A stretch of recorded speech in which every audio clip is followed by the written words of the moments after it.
Greetings, goddamn. I appreciate you. Salute to everybody. Welcome to a little light situation here, Brother's been brother's been all over. All over. I'm starting to they said Jersey is the second best place to live in the United States. And I'm gonna be honest with you, man. I think they really got something. They on something. This shit is true. I believe that. It's a real, Jersey now has been, it's been underrated. Cameron, the rapper, ignorant Cameron. That's an ignorant brother, man. That's an ignorant brother, man. He's anyway, they gave him a podcast, though. You know why. But I'll get to that. Anyway, so he's talking today about his mother was raised in, Atlantic City, and she moved from Atlantic City in 1964 to New York City. Damn it. My mother been here much later than that, though. His moms came in pretty early. But anyway, I gotta find out. I gotta confirm that. I gotta ask my mom tomorrow. But anyway, he basically was saying that he was raised over there, but he's like, no disrespect. I'm glad I wasn't raised in Atlantic City. I'm glad I wasn't raised. And you know why? And he said, no diss to anybody that lives in Atlantic City. Anybody that tells you no diss, it is a diss. Because if it was no diss, nigga, it is a diss because it don't sound gangster. There's a big producer. Remember Brandy's producer, Starsaw. I forgot that fat nigga's name, but he from out there. And he's on stage, man. I'm looking at Kim. I'm like, yo, man, it's just getting worse and worse and worse with these black brothers. They keep putting these illiterate, stupid, rapping niggas is some of the dumbest niggas on earth. They really are, man. You know why I know this? Because you could listen to Tupac now, 30 years later. 30. You could listen to Tupac 30 years later, ladies and gentlemen. 30. I know it sounds crazy, right? Right, it is 30 because it's 2006, it's 10, 2016, and now we're in 2026. Tupac was a smart brother, man. Very smart. And now we just got a whole bunch of dumb motherfuckers around. Like, man. So anyway, he kept saying no disrespect to anybody though living. Yeah, because it sounds whack. That's why. And it's so crazy with New Jersey. It's like, yo, cancel this nigga. The nigga lives in Jersey. He says Harlem. Harlem is just a section of Manhattan. That's all it is. It's a little section in upper Manhattan right now. That's just played out. Harlem ain't Harlem no more. You know what I mean? You got to remember, once the whites take that shit over, okay, and it gets gentrified, it's over. It's just done. That's, it's called Morningside Heights now. You meet a white person now and they live uptown, they're going to tell you, oh, I live in Morningside Heights. You know what I'm saying? It's just terrible. But I'm seeing this clip and I'm like, why is this nigga on stage? You should be rapping, bro. Oh, I ain't gonna rap in my 50s. Y'all was saying y'all wasn't rapping in your 30s, man, 30 years ago. Remember that? Then you don't rap in your 40s. Then you don't rap in your 50s. Like, it doesn't matter how old you are if you rap. What are you going to do? You're just going to cut it off at 60? And then what's going to happen when podcasting is played out? Like, so anyway, it's just so much of that, man. And yesterday, right? So anyway, let me back. Shout out to Jersey, man. Shout out to Jersey. It's all about a name. It's all about the name. Until y'all got somebody else popping out of Atlantic City, then niggas will be like, yo, I'm from AC. But this is the killer. Every New Yorker goes out to AC to gamble. You know what I'm saying? AC is dope. You know what I mean? Like I feel like this. Me being a New Yorker, there was one of the deepest elements, man, that this nigga said in Rakim. And he said, it ain't where you from, it's where you at. What that basically mean is, where you at in your mindset, your mind state. Now I get it, you got a person from a certain hood, it does, but you know what I mean? You gotta be on somewhere what? It don't sound gangster to say you from AC.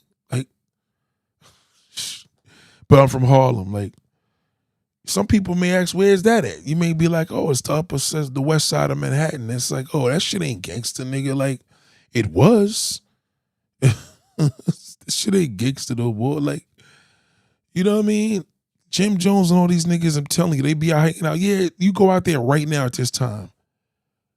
Literally, 2:00 in the morning, there's niggas in front of the store sitting in damn beach chairs. They are. It is a vibe, but it's been like that. But y'all hoods are different. Y'all may have gas stations. Y'all may be on your porch. You know what I'm saying? That's how Harlem Blocks is. So where else they gonna go? Like, we don't have backyards in Harlem because everybody lives in a building. So Jim Jones and these niggas live in Jersey and Fair Lawn and shit. And then he drop Fair Lawn, New Jersey. Okay, Fabulous lives in New Jersey. Dave East lives in New Jersey. Mano lives in New Jersey. I actually know exactly where Mano and fucking Cam live. All them niggas live in Jersey. But then y'all niggas want to downplay, like, y'all Jersey niggas shouldn't even let that nigga get away with it. Like, yo, what the fuck? Like, you got to say Newark to sound tough? Like, that's corny. Like, AC's hood too. Don't get it fucked up, nigga. You still could get shot in AC, nigga. Like, don't think you're going to go out there and press a nigga because you in Atlantic City, you from Harlem, nigga. Niggas will blow your top off. You know what I'm saying? Shit is crazy. Shout out to Andre. What up, baby girl? God damn. So, anyway, I was in the hood yesterday in Brooklyn in a little ghetto, and I'm looking in front of the store, man. Yo, fam. I seen this dude, right? So anyway, I see this accessory pull up. It's like almost 12:00 in the morning. And I'm like, what's this nigga doing? But this is a 24-hour service, and then this dude was in a wheelchair, electric wheelchair. And all these niggas, I don't know what was going on last night, but there was a lot of niggas in front of this fucking store, man. And in Brooklyn, when you in front of the store, it's a little different. But this block wasn't, this is downtown next to, in the Dumbo area. I told you where Busta Rhymes and all them niggas live at, but I'm trying to find out where the accessory who he was picking up. So I seen this guy in a wheelchair, some ghetto shit, older nigga, and this nigga was getting picked up. And I'm saying to myself, like, yo, what makes us, seriously, like, even me, I get it, summertime, you outside, but fam,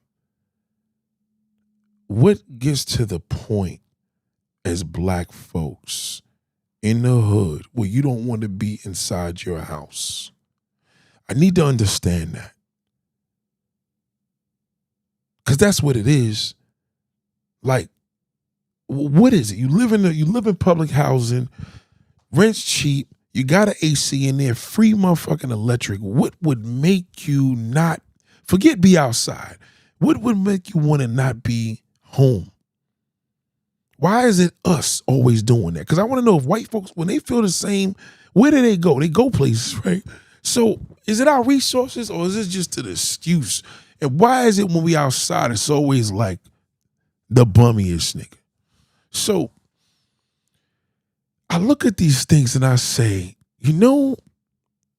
it's because to be outside is refreshing. To be in the ghetto sometimes is refreshing. But when you in the hood and you don't want to be in your house and be outside, that is a condition they setting you up with, bro. You're in front of the store so you could go in and out there drinking as many beers and alcohol and eating chips and all types of shit to fuck our hells up. Young man in this wheelchair, what is going on, man? So I go in the store. I went there, got me a salad. Go figure. They closed the grill. Just give me a tuna with a pickle, tomato, and some onions on it. Yeah, it's gonna be, my breath's gonna be humming, but that's all right. I got my candies and all that. And I'm looking around like, let me just add something on there. Because you know them niggas in Brooklyn make your sandwich fast as a motherfucker. Made my salad, whatever. Told her put an egg in there. You know, they cut up the hard-boiled egg, put some beans, some protein and shit like that. You know, good for us. And I'd eat like that. But I'm looking around with everything else, and I'm just like, yo, the snacks, the salt, the sugar, the salt, the sugar. And if you ever watch crackheads eat cookies and chips, and then you got to think about the fat nigga that's getting a little extra. He wants to eat that. Somebody smoking the weed, they coming to eat that. Like, they just forget the liquor store, nigga. They sit in front of the store because you're going to take your food stamps in there and you're going to burn all that shit and just keep buying garbage. So now you taking in that salt and sugar every day and allowing your body. Shout out to Shimmy Boo. What up, baby? So when I looked, I'm walking out the store and I'm thinking of the dude that got it at the Exercise. Again, you know, I don't know what happened to him. I'm looking at these niggas like, yo, they ain't nothing like getting some pussy in the project. You see all these fat asses. Ghetto chicks I tell you, the hood got the baddest bitches. I don't care what nobody tell you. I don't know what your hood look like, but in New York City, you in a hood, nigga, the bitches is constantly in and out, revolving door. Why wouldn't you want to be in a crib chilling, smoking something, chilling and eating and getting some good old pussy? If you can't fuck it because you're in a wheelchair, eating it. What would make you just want to be outside and not indoors? You get it? So as I watch this, right,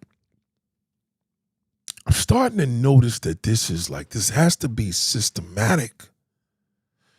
Because why is it always us? And then you look at the sisters, black women, I got some news for y'all. Good news is, I got some good news and bad news for y'all. Let me prepare y'all for this. Listen.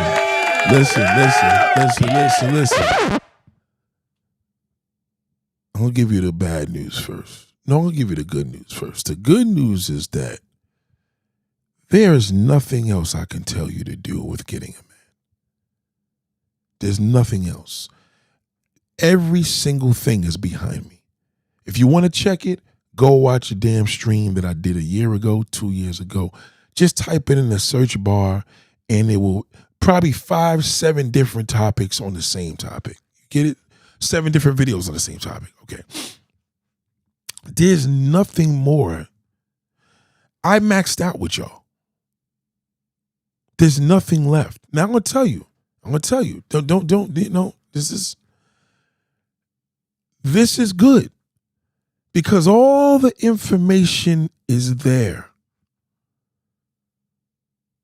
The bad news is that they disengaged the black man from you. They disengaged him. They almost made him mentally retarded. I watched the killings. I watched the stabbings. One dude chopped up his girlfriend. Did y'all see that shit? This nigga took a meat cleaver and just chopped off his ex-girlfriend. Like, you got to think about it like this, right? We have a war, right? They're not sending y'all out there, right? There's a war going on right now. There's a war. And unfortunately, right, they're not drafting y'all. See, back in the day, they drafted y'all to make you better. If you wasn't doing shit, you got to do something. You're not going to do nothing with education. Go to the fucking army, fight for your country, whatever. What happened is now they're not even they are letting y'all niggas, this is the goal for the black man. They're trying to make y'all niggas disappear. The bad news is for a black woman, it's going to be worse than ever now. Because the average nigga you meet now is either going to be a pedophile, he's going to want to get fucked up his ass, He gonna want you to lick his ass. That's just a preview. Any nigga that request you to lick up his ass is gay. Okay? You got all these different mindsets because what's happening in social media, they're giving it away for free, right? Free porn, terrible music. You understand? They're disengaging that nigga to the point where they are trying to totally obliterate him, literally. So the bad news is that I don't know where the fuck y'all gonna go. The good news is you got all the information, and I gave y'all a lot. I've been doing this shit since 2013. It is worse than what it was in 2013. Ask the average person if they could do anything to go back to 1993. They don't give a fuck what was happening out there. They was like, take me back there. I've been doing this shit I've been doing YouTube since 2013. And all of the information is given to the black woman. Y'all got more information than that black man, because with the black man, he got no fucking information because they pushing it to be a trick. Think about this. Think about what's going on with the ancestors. Did you know a trick was the lowest piece of shit? A John, nobody respected that nigga. They respected the pimp, but nobody respects a trick. Now the average motherfucker right now is tricking because he said it ain't tricking if you ain't got it. It ain't tricking if you got it. So now they got Young Miami's whack ass spend that cash and go scam and do all this. They can't fuck y'all up right now because you know that the Young Miami song is bullshit. But guess who suffers? That nigga suffers. Because once again, his job is fucking worthless. Nobody wants his whack ass. They're going to want the scammer. They're going to want the drug dealer. They're going to want the fast money because he the only one pushing Rangers and Benzes and all time. You understand where I'm coming from? He got money to blow. You can't have a nigga blow no money. He works for transit. He's not going to do it. So on a positive note, y'all got the blueprint. The negative side about it, I don't know what the fuck y'all going to do with it. These niggas is cooked, man. They have no idea. The black man right now doesn't know which way to go. He has no fucking idea. Let me tell you how bad it is right now. Do you know the confidence in a man to see a fine woman and approach her and get a connection? Even though it's easier because you got social media, you still could bag chicks up on Instagram, believe it or not. You know what I mean?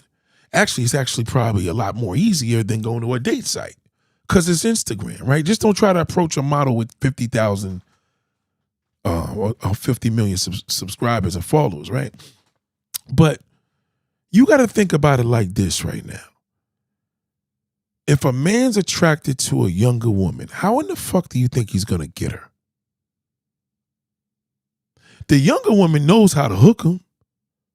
She can make him trick. She can make him eat her pussy on the spot. She could fuck him if she choose to. She could suck. She could do anything she wants. She knows she can do that. 30, 40 years ago, a nigga knew, like, nigga, I got this dick for you. All them niggas in the 80s and 70s, you seen Lionel Richie, he did this video about, yeah, Chris Brown and Usher. Shit, we was doing that shit 40 years ago, my nigga. And people was like, oh, they was hating. No, nigga, there's no hating. There's facts.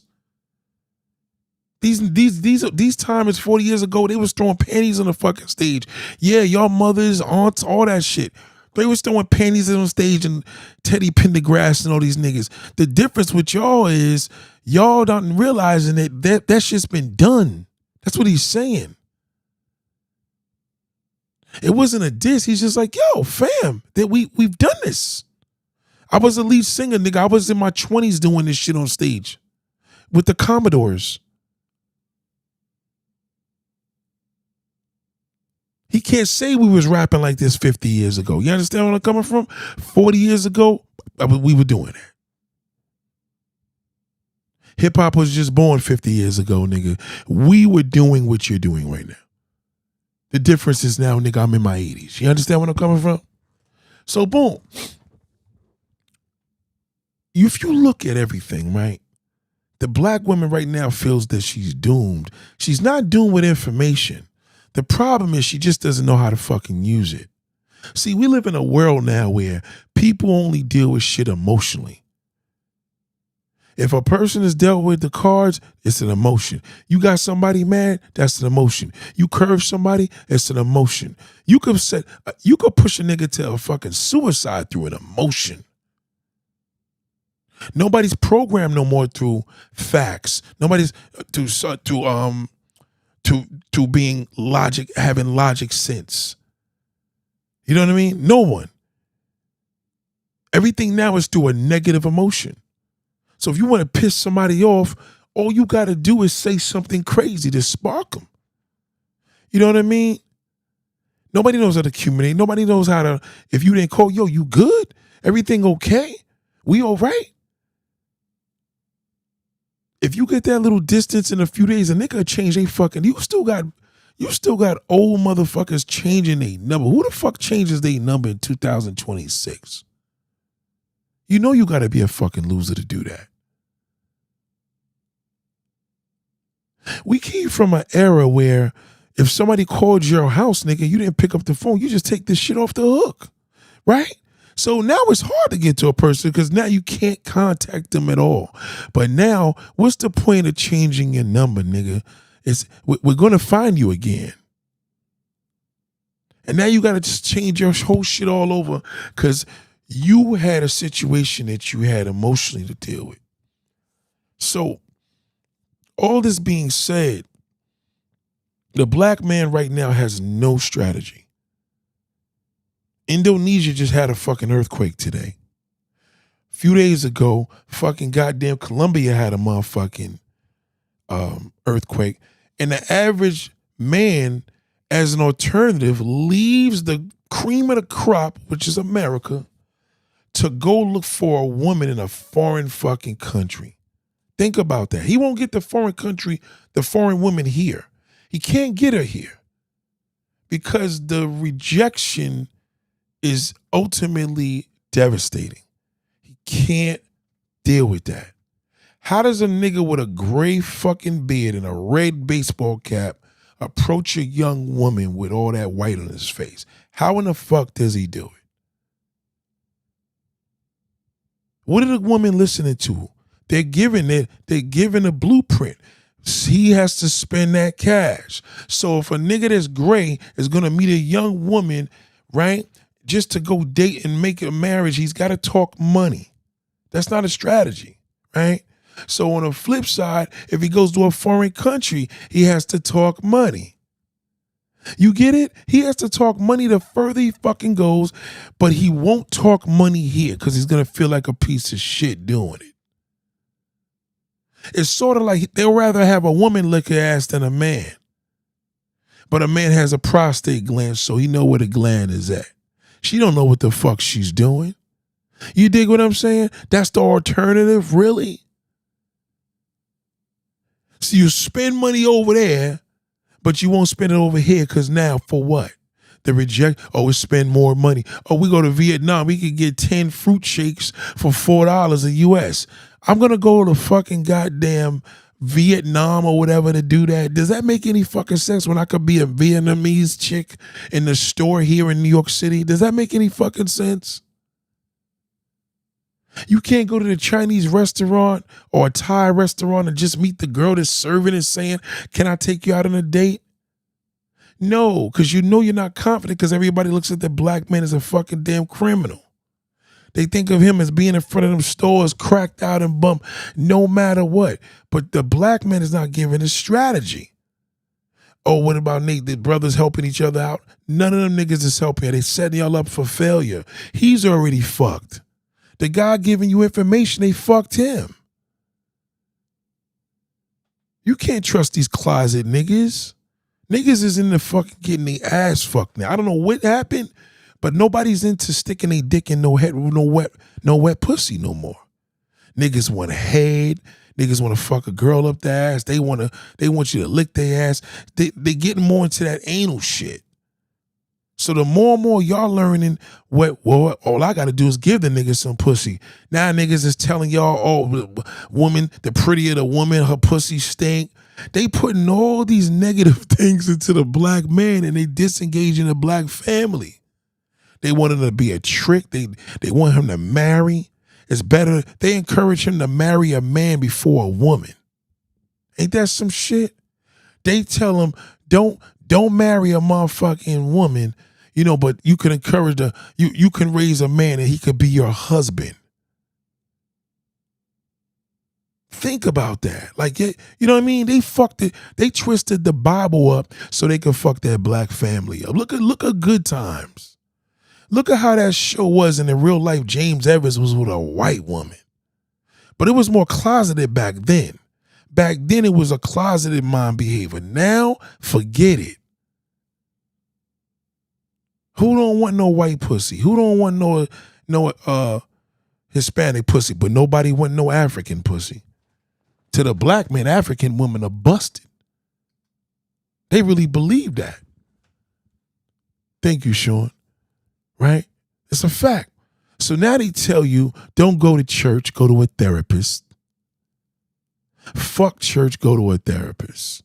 So open up to a motherfucker. Don't open up to a pastor, but open up to somebody that's charged you. And the system is smart because they milking that shit because they get it through the HMO. You know what I mean? You can't charge health care or fucking Medicaid, nothing to do with going to church. But boy, you go to therapy, they can get a piece of that shit. All of the action. They tell the black man, well, that's one thing. He can't open up to a sister. He can't open up to a woman because a woman gonna throw it in his fucking face. So that's already disengaged off the rip. I would never ever tell a man to open up to a woman. Let a woman open up to you. And you see what happens when you fucking cheat on her or fuck her over. She'll change your phone number. That's one thing about that crazy bitch. The first thing she gonna do is change the number. She don't know how to approach you and say, listen, I got a bone to pick with you. Let me FaceTime you and see your face and press you with this situation. She'd rather fucking run. Even though she got the blueprint and you don't. You still don't got the blueprint. You niggas don't understand how to approach a woman yet. Do you know what we used to do on a Friday night? 25, 30 years ago? We ride around, nigga, and bag some ass. We had a nice car. We pull up. We jump out. They jumping in a car. Shit, nigga, let a nigga drive around by himself in a fucking $200,000 Range Rover. He lucky if he get a prostitute in that bitch. You know how difficult that is? You can't have game, nigga, and you open up to a woman, you dumb fuck. That's how all them 70s and 1940s, 50s, 60s, all them niggas was having game back there. That's why they had so many bitches. A lot of y'all niggas got sisters and brothers y'all never even met. Until that funeral happened, you'll see them all come in. And even if you don't see them that day, they all come around. So the black woman's bumping into a wall because she only wants a black man. That's all she wants. And he got to be something that Cardi talking about, or Sexy Red talking about, Young Miami. She has to be something on that level because ain't no nigga jumping on stage no more unless it's Chris Brown or fucking Usher. So they and Drake, they all getting all the pussy. The niggas on stage, so they can't beat him. So they're like, the alternative for the black man is you got to be a hustler. That means a fucking scheming son of a bitch. So the nigga with a job don't have no fucking idea what to do. Where is he gonna go? Who is he gonna meet? He can't come to nobody on the internet to tell him, yo, fam, it's just these 3 steps. He don't even know how to network. There ain't no network kind of things going on no more. Essence Festival used to be used to go out there and get business, get clients. Now you go to Essence to get pussy. And it's a handful of niggas in the Essence Festival because most of the niggas out there is gay. Black man, you are the agenda. You just don't realize it. Oh, diabetes, AIDS, cancer. Yeah, they put all that shit in your system, man. It's bullshit. Why do we have all these issues? Because of our diet? No. What about the person on a good diet that dies of that shit? Oh, then we blame genetics. My point exactly. Oh, Nate, it came from the COVID shots. That's not the COVID shot, you dummy. It could be anything, nigga. They know how to get you. It's like the devil. The devil know what you don't like. So what other way to eliminate the white man? I mean, what other way for the white man to eliminate the black man? They start by his community.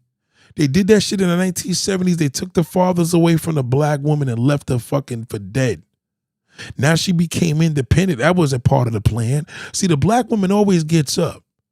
A woman always gets up. Never forget that. You can't keep a good man down, but you could keep a man down. That's easy. You can keep that shithole down. He won't go any fucking way, but you can't keep a good man down.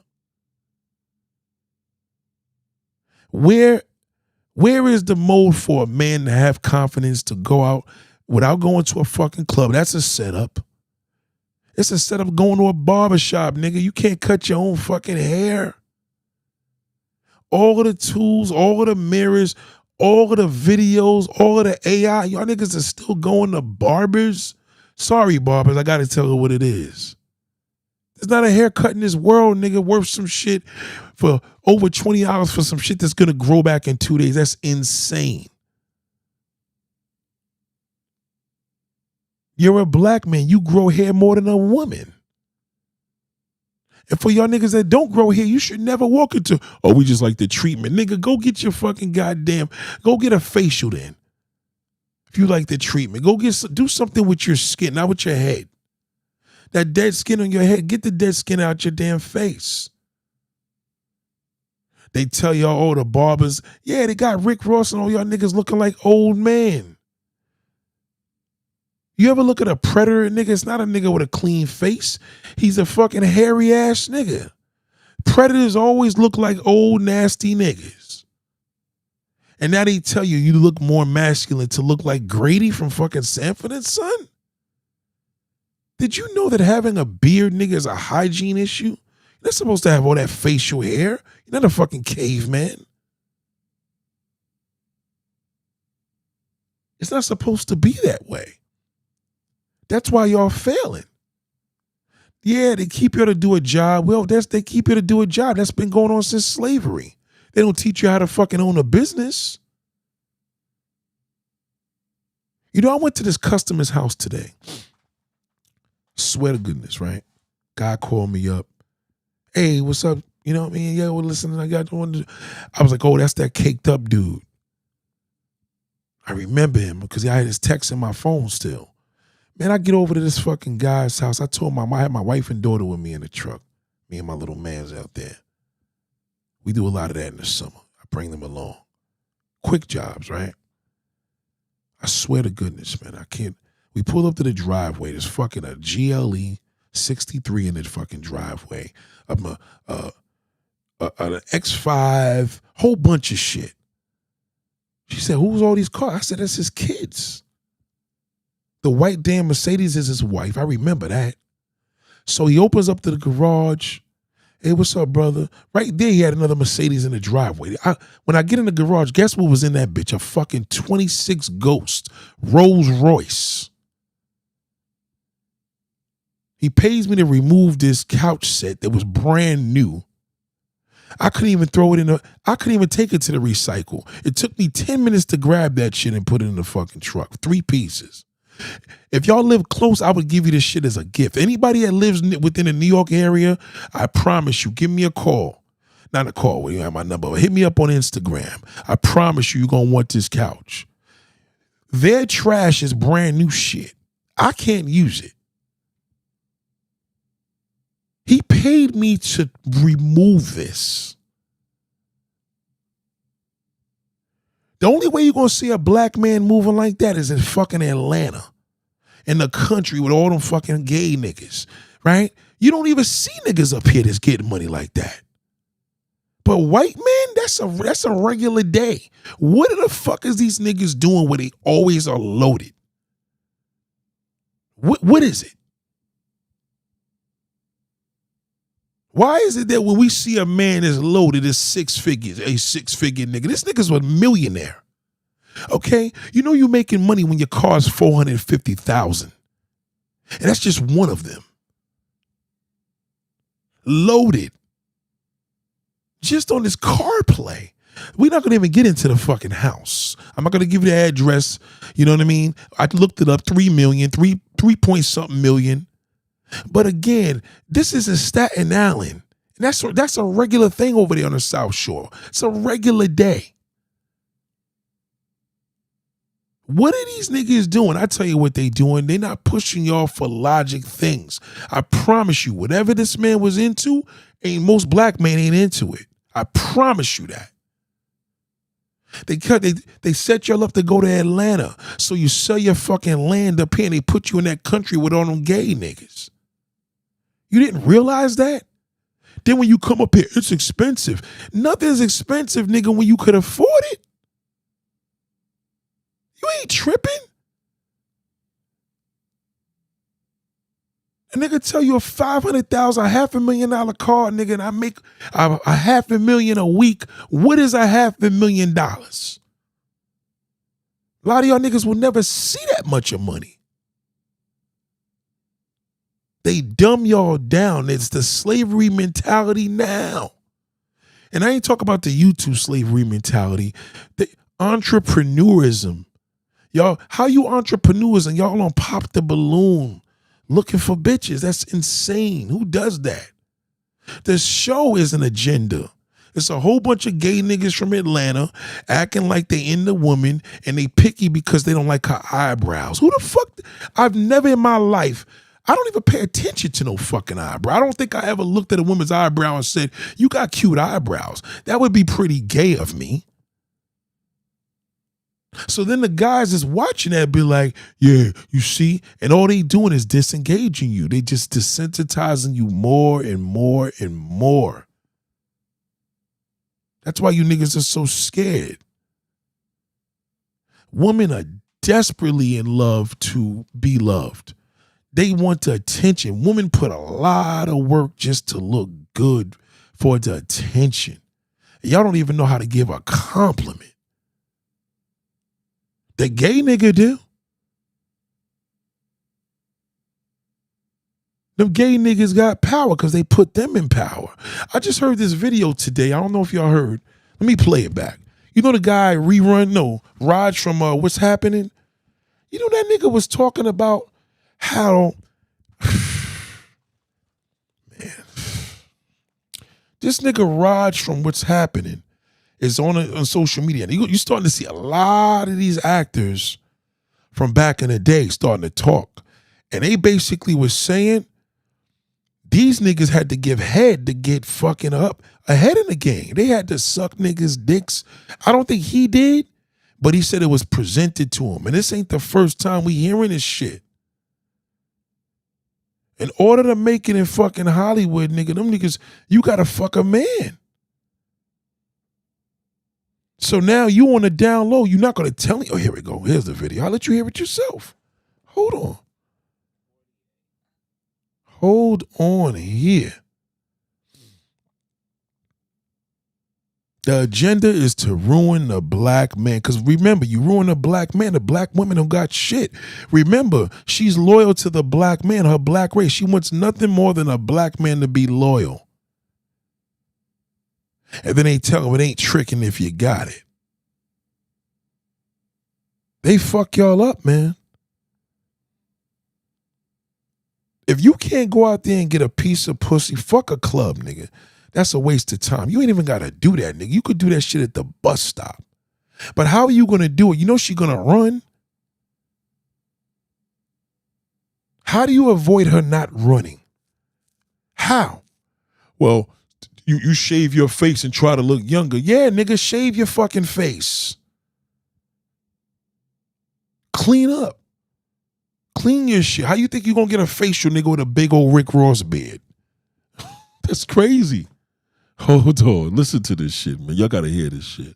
When I did the film with Sidney Poitier, there was a black publicist at Warner Brothers, and I had a martial arts film I wanted to do at that time. Okay. And so there's a martial arts film that he wanted to do, and there's a black publicist at Warner Brothers. Hear him out, right? Listen. I needed funding. I had what's happening, but I wanted to be like this producer, and I love Bruce Lee. Yeah. So I wanted to do a film like that. I respect. He had passion. He wanted to be a producer. He loved Bruce Lee at the time. So you could tell how long ago this was. But this is current. He's talking about this was 30, 40 years ago. But listen.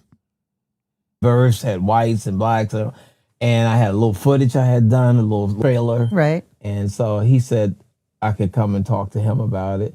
And that's when I found about the casting couch. Casting couch. So he said there's these superstar men who are not gay. They've had all the women. So if I go to them as Ernest Thomas needs money for a film, they're going to say, well, we don't need any more projects. We have all our projects. Right. So he's telling them, Ernest Thomas, which is his real name, listen, I got a project. We don't need any more projects. Right. Because he's like, okay. So they rejected him with that. But go ahead. We don't need any more money. We're multimillionaires. So what can Ernest do for us? Oh, a blowjob. A blowjob. Look at this black woman's face when she heard it, the disgust. And it gets worse. And they said they wanted him, the Raj glasses, they want him to wear the glasses while he sucked one of them niggas' dick. I think he may have probably did it. Let me see. And one requested the glasses. I mean, now it's already humiliating. I'm on the damn floor. Now I gotta put the damn Raj glasses on too. Wow. The film was Sidney. Wow. So they wanted him to suck one of their dicks. Tyrese did the same thing. Okay, Spanky leaked it out. He tried to clean it up. It was too late because I knew he did it. Let me tell you something, man. Let me tell you something about when you know a nigga did something with another man. If you get accused of doing something like that, the nigga Spanky said same thing. Now this is recently because this is this, and I don't know where the fuck goddamn old bro was that guy that died, or the guy that did the movie Baby Boy, John Singleton. I don't know where he was in this casting, but listen to this. It makes a lot of sense. If he went into the casting room, it was him, Spanky, and this other guy. He said, yo, you guys did good. You guys were great. Spanky said he knew he had the part to this movie. True story. The nigga said, the producer said, okay, which one of y'all gonna suck my dick? And he started laughing. Him and the other guys laughing, and Tyrese wasn't laughing. Tyrese clearly gets the movie, right? They get the movie. That's how come I know they killed Pac and Biggie, because Pac and Biggie was too strong. They would have had y'all niggas going straight. Because Biggie was showing ugly niggas how to get girls, fat niggas how to get girls. Pac was putting brains into black people. They got to get rid of them. Tyrese did the movie. If you look at the movie now, 20, 30 years later, you realize how stupid we look as black people, right? Hollywood co-signed the movie, let John Singleton put it out there, another way to disengage the black family. The nigga Tyrese hears this. I said to myself, if I was Tyrese, the only way he should be like, respond, number one, you got to respond with something like that, right? The only way you're supposed to be respond, get the fuck out of here, nigga. Nigga, ain't nothing gay about me, nigga. You fucking proved that I did that. Get the fuck out of here, you sorry hating bitch. Nope. You know what he did? He was silent at first, and he did a video with a cigar and his robe showing around his house. I said, oh, man, Tyrese. He never denied it. He never denied it. He never denied it. So the thing is this. Now you got all these situations happening in Hollywood, who slept with who, but who do they put the attention on? The black man when he disengage, when he disrespects a black woman, they put him away. What happens to the black man that gets raped by another man in Hollywood? What happens to him? Where does he go? Where does that claim happen? What happens to it? You see a Diddy situation, okay, you see R. Kelly situation. What happens when there's a man involved in that? They don't go to jail for that. They go to jail for the woman. And, underage woman. Never they ever put that black man. Can you tell me a black man that has in Hollywood that's doing jail time like R. Kelly and any of these men that has been raped from a man? You understand? They try to let the woman look like the shit starter. Oh, the black woman, she ain't shit. She'll get you in jail. All she want to do is lock you up. They make an example out the white woman because when a black man, you know what's gonna happen when he disrespects the white woman. But what happens when when these niggas is in a position where he gets raped as a man? What happens? They build prisons for y'all niggas so you can't reproduce and have babies. So they know you're horny. They know y'all niggas are brolic horny niggas. Y'all been the horniest niggas on the fucking slave goddamn field, in the cornfields and the goddamn cotton fields. They know you're horny. So you can't fuck. Now you're gonna make an asshole into a pussy. Think about that. When I was watching porn and I was addicted to porn, they never felt. They always throw a tranny or a fucking gay clip in that bitch. And niggas know that. They don't talk about it. They always do that. No matter what, you could put up in there, you love old ladies, fat bitches, BBWs, dick sucking. This two man never fucking fails. They promote that shit. So the niggas that ain't getting pussy, they know when the nigga's a loser, he can't get pussy, it's easy to get a dick. There's no website, man, to just get free pussy in the United States. It doesn't exist. But there's millions of shit for fucking underage boys and girls and fucking homos. There's nothing for black men that he could go out there unless he goes to these countries. And look what just happened. Now they kick him out. Now he's stuck over here with nothing to do because all the alternative they gave him was to go to another country. I'm telling you. You go eat a woman's pussy, it's nothing. You could be straight again. Once a man fucks a man, it's finished. He won't be able to live with himself. All that depression shit you see and is going with Tyrese because he's dealing with demons. He's dealing with demons. Method Man's dealing with demons. Steve Harvey's dealing with demons. Kevin Hart. Why these niggas always depressed with all this fame? What's really going on? What really happened for them to make it where they at? Why is Saucy Santana so happy and confident? Because he's gay. The only two groups that run the entertainment industry, three groups that run the entertainment industry. Y'all ready? Jews, gays, and black women. They run the fucking industry. So how is a black man going to get a break? If a sister put him on, them gays and Jews going to be like, he got to go through me. You could go suck a nigga's dick and make it. Mary and Mariah Carey, no problem. You could go get fucked and get let niggas run a train on you. You know what I mean? As a woman. Well, what is he going to do? He never going to talk about it. So when y'all start seeing brothers, the nature of glamour is a black man, they're telling the black woman she not even glamorous right now. Gay niggas will destroy a black woman. They don't want to argue. They don't want to go back and forth with her. Number one. Number two, she got to be careful what she says to him. You can't make it in this. The average black man knows, fuck all that drug dealing shit and scamming shit, nigga. You want to make it in the Hollywood, you got to suck a dick. Period. You think Kevin Hart and motherfucking The Rock, these niggas ain't having male orgies? It's impossible. You wanted to test it, they'll be like, there, listen, you know what I mean? Nothing gay about me. But they always got to say, I got gay friends, and no disrespect to the gay community. Because who's writing their checks? The gay nigga ain't going to tell.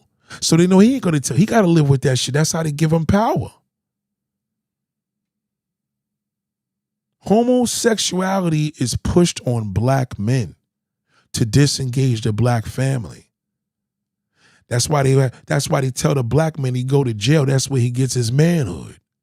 Oh, he a tough guy. He a real nigga. He did 20 years in jail. But what are these niggas doing in jail? I had a gay mover.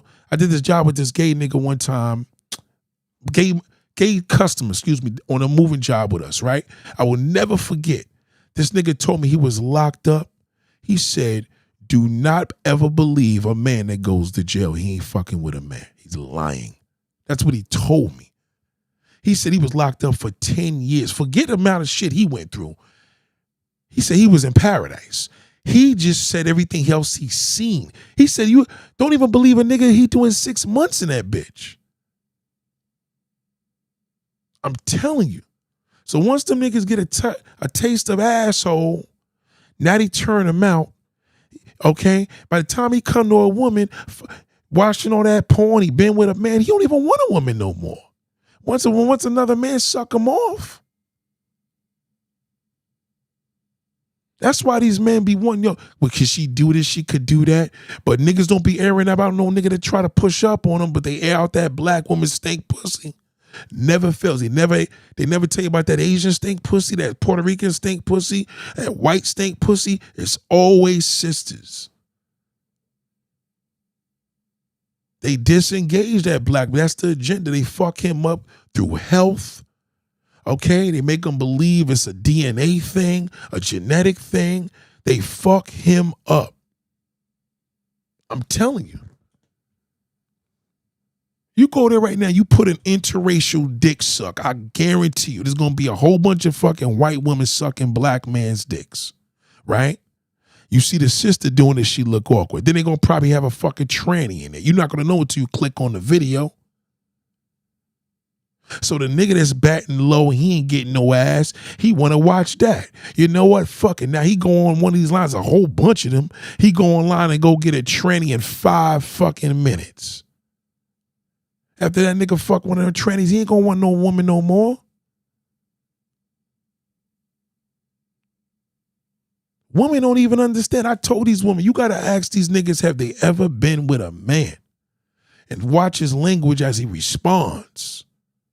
Now, again, in Tyrese's situation, he couldn't flip because he knew what he did and he knew who his boss and he knew them niggas would blow him up. See, when a nigga know he don't fly straight, he gonna respond different. But if a nigga gonna be like, he officially gonna be like, nigga, show me proof that I did that. Get the fuck out of here. You show me proof, pussy ass nigga. Show me proof that I did that. They never do. So the black woman, once again, she has all this ammunition. She doesn't know how to use it. She doesn't have a problem getting dick. He has a problem getting the pussy, but he don't have a problem getting dick either. Go figure. They normalize all these things on that brother, and you can't even approach a woman. Okay? You want to pop the balloon saying you don't like the way her shoelace was tied. Who in the fuck does that? That's not real. Who does that? The men are desensitized. They're brainwashed. So now the woman goes back and says, shit, I put all this work into, that means my pussy's worthless. Because a real man gonna be like, bitch, I don't give a fuck about them ugly sneakers you got. Once he sees just the imagination, the thought of that pussy hole, it's all out the window. What happened to the days when you put a bag over a woman's face? Nigga, I'll put a bat. That's what they was doing back in the day. Now these niggas is talking about they don't like the way your fucking middle nail looks in your toe. Come on now. Come on. Walk through Brooklyn right now at 2, 3 o'clock in the morning. See if you don't see two brolic niggas holding hands. And go call them a faggot and see what happens to you. You gonna do time for that. But you smack that black woman down the fucking stairs, they don't do shit to him. They encourage that. How many videos you see on social media beating the shit out of sisters, smacking them, hitting bottles over their head, all types of shit, right? But you don't see nobody chasing that gay man. They take them videos down. You can't even use the word gay. You can't even use the word gay in a sentence on social media. But you could drag that sister. They fuck y'all community up. That's why y'all say, why is it always us? Is because they going after that black man. They disengage him. He's the cream of the crop. Without him, there's nothing. You don't have a family if you're a single mother. He don't have a family if he was a single father. That's not a family. That's incomplete. It's a family when the man and woman are together, and to see that in the black community is a rarity. Who the fuck is texting me this time in the morning, bro? Really? Go to sleep. Oh, that's my cousins on the group chat. But even them, they up all late doing group chats. These niggas ain't getting no ass. You know what I'm saying? Who the fuck at 3 o'clock in the fucking morning playing with the phone? These niggas is in their 60s. They fucking y'all up, man. I'm telling you. They are ruining y'all. They are ruining y'all. I'm telling you right now. The black man don't got no plan. He works hard. He gets the credit up. They tell him to buy this and buy that. He still can't get a fucking woman. But then they see the bum nigga with 10 bitches. What is that telling you? Then he goes to the non-black woman. They're like, they don't want that. They don't want to deal with that fucking criminal. And even though you're not the criminal, you still black. You are so they look at you as one. He's black. My mother and father don't want me to bring that motherfucking shit home unless he's a celebrity. He better be super rich. So now you got to be super rich when a white man just got to be a white man. Even though he the biggest creep, even though he's the real pedophile, but they put pedophilia into you. They tell you don't date an old woman, go date a young one. A pussy's tighter. Okay, the asshole's tighter than the pussy. Anything to get you away from a woman in your age group. You can't see that? Niggas is still trying to get a strategy. A lot of y'all don't know, okay, y'all got a woman or a wife at home. It's easier to get a woman when you got a wife or a woman at home. You niggas don't know how to do that. You know how many motherfuckers I know when their wife put them through shit, they turn a Pornhub? At least back in the day, you had your own DVD player, your own DVD. You watched your porn. You knew there wasn't going to be no fucking algorithm or no bullshit or them trying to promote something. You had BBWs, then that DVD was BBWs. You had white bitches, you had a DVD. Now you got free porn. They're going to slip everything in that motherfucker, especially the community. Now they hook you to fucking porn. You get hooked because that's not realistic. And now you go out and try to talk to a woman. You're desensitized. You can't talk to a woman. But you could turn on that porn on. That Pornhub is going to respond 18 and over. God damn it. You know what I mean? It's going to respond. But trying to meet a woman, God forbid she says nothing back, you're fucked. I would never challenge a woman out here in my world to say, yo, you can't get no dick tonight. I would never challenge a woman that. Not even an old lady. But I could challenge a man, you ain't gonna get no pussy. You gonna be out there all fucking summer, nigga. You lucky if you fuck one bitch this summer, nigga, and you gotta spend money. He gonna believe it. Cause what other way is he gonna do it? You know what men do when they look at women these days? They say, damn what? Cause nobody felt in the blink to tell them what to do. Now he wants to be treated like a bitch. Now they desensitize y'all, make y'all think like a woman. Y'all want the woman to come to you and be accountable, bring something to the table. Are you fucking serious?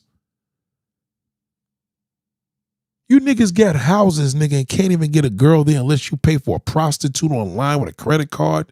That's bad.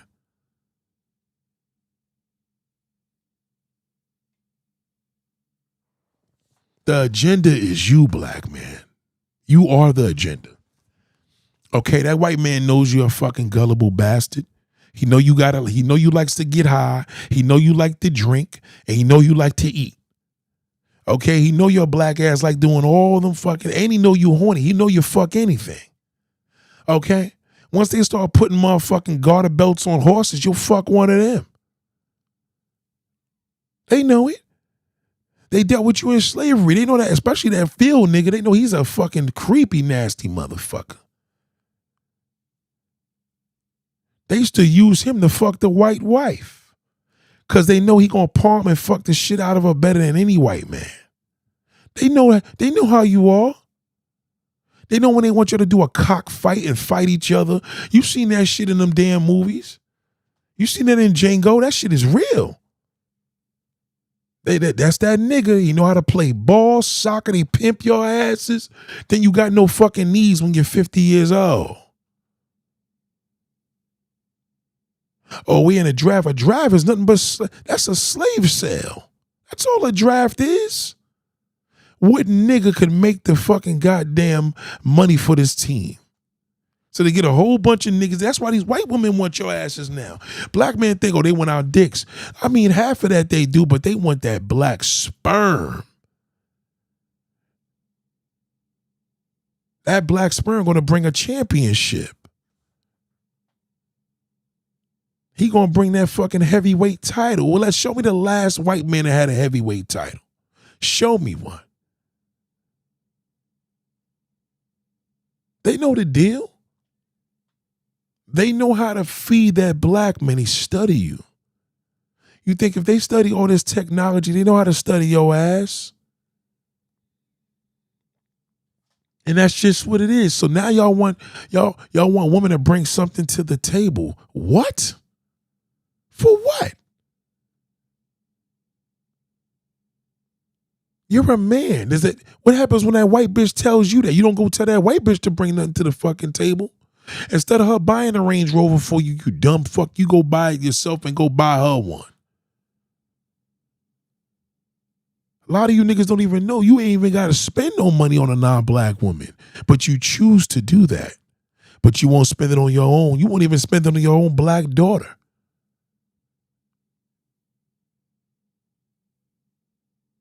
I could tell a black woman how beautiful she is, the way her natural. She gonna be like, Nate, they don't want us to look like that. I'm gonna look like what that shithole want. So now y'all Johns and she look like the prostitute competing with the non-black woman.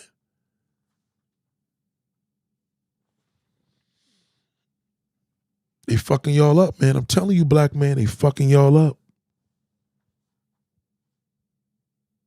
What's my man's name? The guy from America's Got Talent. Everybody hates Chris. What's his name? Did you hear about his fucking video, man, what they did to him? Did you hear about the porn addiction with this nigga? This nigga's a successful as hell. Married, they said he didn't play that gay shit because he flipped on a gay nigga when he touched his ass. So that's when I knew he was good. But boy, they got him somewhere else. They get all the men like that. They got him through that porn. They get you. And he spoke on that. What's my man's name? Hold on. Everybody hates Chris, actor.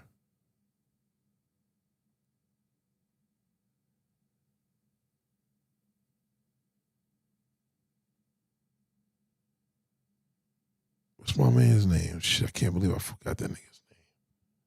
Hold on.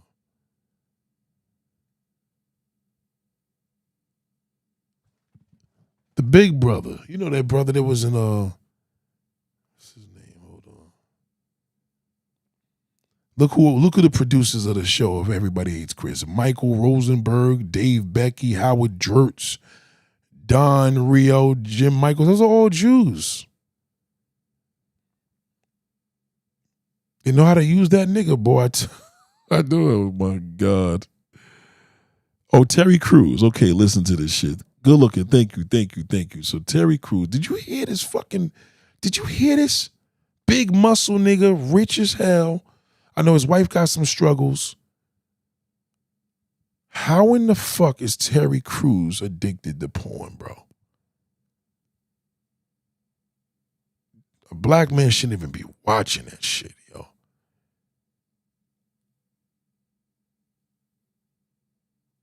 You mentioned suicide. Did suicide ever come into your mind, and when did that happen? I would say suicide entered right when. Now, let me just warn y'all. This is 2 years ago. Terry Crews been dealing with this shit he's been addicted to porn. He just had another video talking about it recently. That's a new one. This is 2 years ago. He was already thinking about, because black men have a high suicide rate. Peep game. When everything fell apart. That was the first time I actually seriously thought I would be better off dead. And I remember when my wife... How in the fuck is... Hold on. How in the fuck do you get to the point where you better off dead? How? You're Terry Crews, man. You have a sensational fucking career. Okay. You're working around talented people, which is a great thing. You know, Everybody's Got Talent. That's a great show, right? America's Got Talent. How do you get to this? You mentioned suicide. Did suicide ever come into your mind, and when did that happen? I would say suicide entered right when everything fell apart. That was the first time I actually seriously thought I would be better off dead. And I remember when my wife decided to leave, and there I was. And this was the thing, man, Brandon, I was very successful. Yeah. At the time. Had done some bunch of movies and was doing TV and had money and was living the picture. But then my personal life, it was a shambles, man. Mm-hmm. There were things I never told my wife, never told anybody.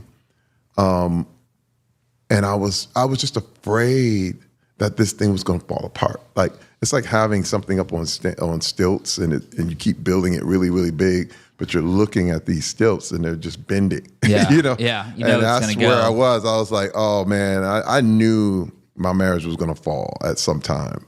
And I knew this precarious little picture was going to fall over. Mm-hmm. But Hollywood didn't care about that. Right. Like, if it did, it happens many, many times. So they were like, hey man, they don't care if you lose your wife and kids. They don't have. There's not a problem. In fact, we'll give you more movies if you right. do. And I hated the way I was thinking like that. Like I was thinking, well, that's not dangerous in Hollywood. I mean, people, But then I was thinking about, what about me as a person? Like this goes against everything I said. I've told people I am. I have this story. But it's a whole nother story. It's 2 lives. Yeah. And I was like, I don't want to do this anymore. And I literally was just, I was in the throes. And when that moment happened, I actually reached out because it was a good friend of mine. And I said, hey man, I just lost my wife and kids. And I said, dude, I'm a fake. I'll never forget. I was like, dude, I'm fake. Everything everyone sees is just not real. And he said, Terry, I can't promise you that you're going to get your wife and family back. He said, in fact, they might be gone. He said, but I can tell you that you need to get better for you. Mm-hmm. Now, you have to understand that was a foreign concept. The fact that I had to improve for improvement's sake. Yeah. You know, for my whole life. Remember, I was a pleaser. Yep. So it was, you do good things so that so and so wouldn't get mad, or this and this and that. And then I learned how to do good things so I could get what I would call Scooby snacks. So it's like, there's a reward here. This is a reward here. This is where you get money. You do good, but you don't mean it. Yeah. Yeah. It's literally like, okay, paint the picture so that you can get what you want. So it's very manipulative. Yeah. I mean, I learned how to manipulate people. Right. But I didn't learn how to do good for goodness sake. Like, there was no internal locus of control there. Yeah. It was always about manipulating people so you could get what you wanted. And I was like, just for me? Like, I've never done that. I don't understand what that means. And then that's when I knew. I said, I don't know where to go, but I've never been to therapy. And I decided to check myself in to this place. It was called Psychological Counseling Services in Phoenix. And I'd heard about it. It was dealing with sex addiction.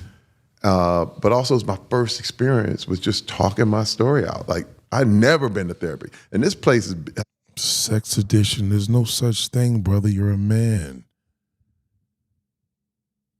You're a celebrity and you probably didn't want to cheat on your wife, nigga. There's no fucking... See, they paint that picture, nigga. You go to a different country, these niggas got 10 wives. Yeah, this is not a woman. This is not for a woman to hear, and nor is she gonna understand it. I'm talking to the men. There's no fucking way that you can be... Listen, this is why he set him up for depression. He probably had a damn... porn addiction, sex addiction, wasn't fucking his wife anymore. Okay. Wanted to fuck everything else, but didn't want to cheat.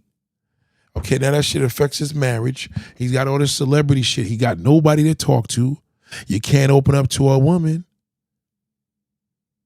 You can't open up to a man. Most men don't know what plans is good, especially another brother. What the fuck is he going to tell you? All the niggas that knew what was going on is dead. And this is the result. Dealt with big, major people that have gotten major scandals. You know what I mean? From pastors to athletes to... I told you. Keep listening. I'm just playing this. Keep listening. All these people who were like, had double lives. Yeah.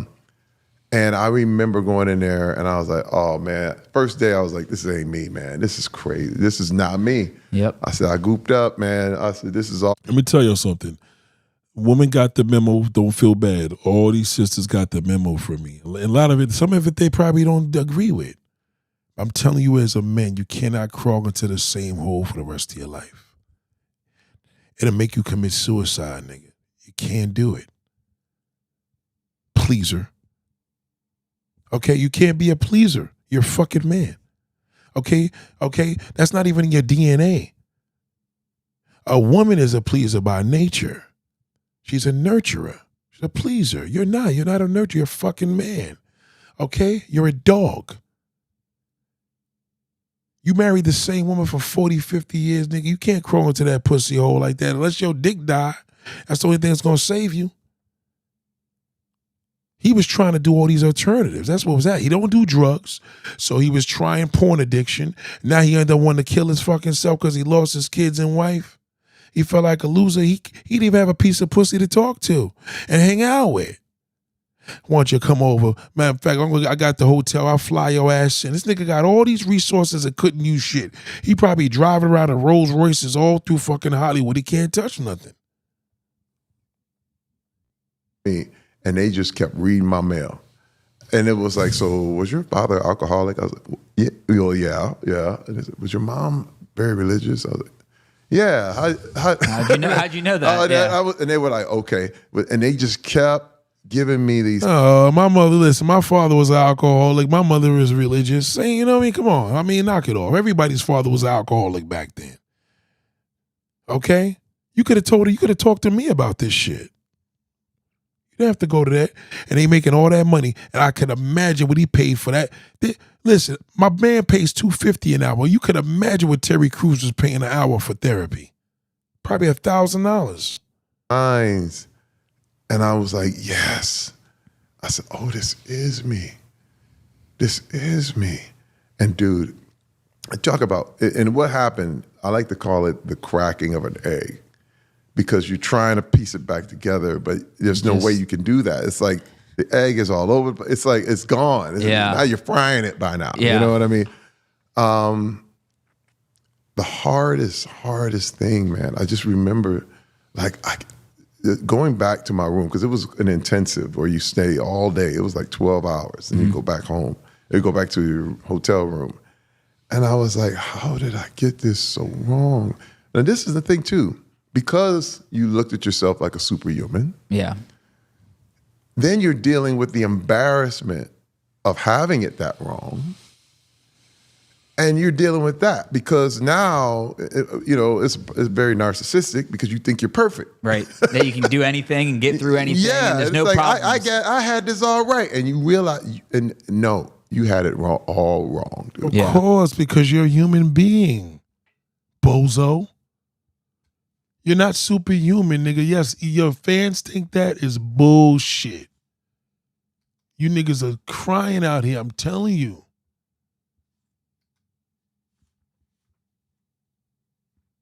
Men are crying. They haven't gave you the memo. They didn't give you the answers. And then I started, and it was like, what else did I have wrong? What else did I have wrong? And it's like, the best way I can really describe it is, let's say you have a really filthy house. I mean, filthy, like you're a hoarder. Yeah. And you got a guest bathroom that gets clean. Just a guest bathroom. And it's spotless. All of a sudden, you're like, this house, holy cow. Yeah. You were fine living in your mess. Yep. It was like, oh yeah, you get used to your junk. You could step over it. You knew where the junk was. Yeah. You know what I mean? I knew where the pile of dirt was, and I was like, that's my pile right here, But once that one spot is cleaned up, you realize the whole house needs to be done. In fact, for me, I realized the house needed You could tell he goes to a lot of therapy because they use these talking points. Go ahead. fall. Yeah. Like, it was beyond repair. It was mold in the walls. I said, I got it. Now, this is why I tell y'all not to open up to a woman. You see what he's doing now? The therapy now is him talking to this man. See, the man's not going to judge, and the woman's going to kick in. Well, don't you think that? Well, maybe what you should do is, it sounds to me like you have this. We don't want to hear that. You see how he's listening and letting them just go? It's hard for y'all to do that. And then if you do that and play that role, we don't know if you're going to throw it in our face because right now he's saying he's saving a lot of shit. So there's a lot of things right here. Yeah, you nasty motherfucker. That's why you almost killed yourself. You know what I mean? This whole house down. Yeah. And that was the beginning of my new life. Like, it was totally a new start for me. For you, if I can dig into that phone call when you call your wife and let her know what you had not told her. Yeah. That is a moment that I think probably was the lowest point for you. Absolutely. And it also is the most life-changing and start to taking care of your mental health. What led to that phone call, and what do you remember about the emotions, the suicidal thought that came up, and what you felt in that call? Oh yeah. Well, first of all, it was wild as an actor.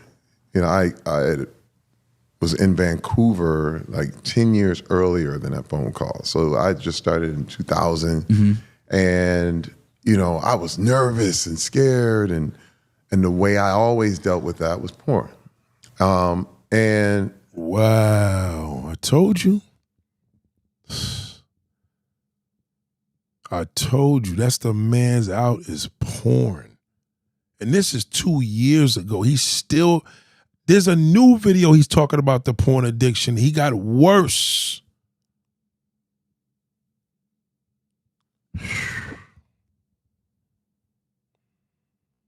what's crazy is that, I spent my time in Vancouver, and then porn wasn't enough.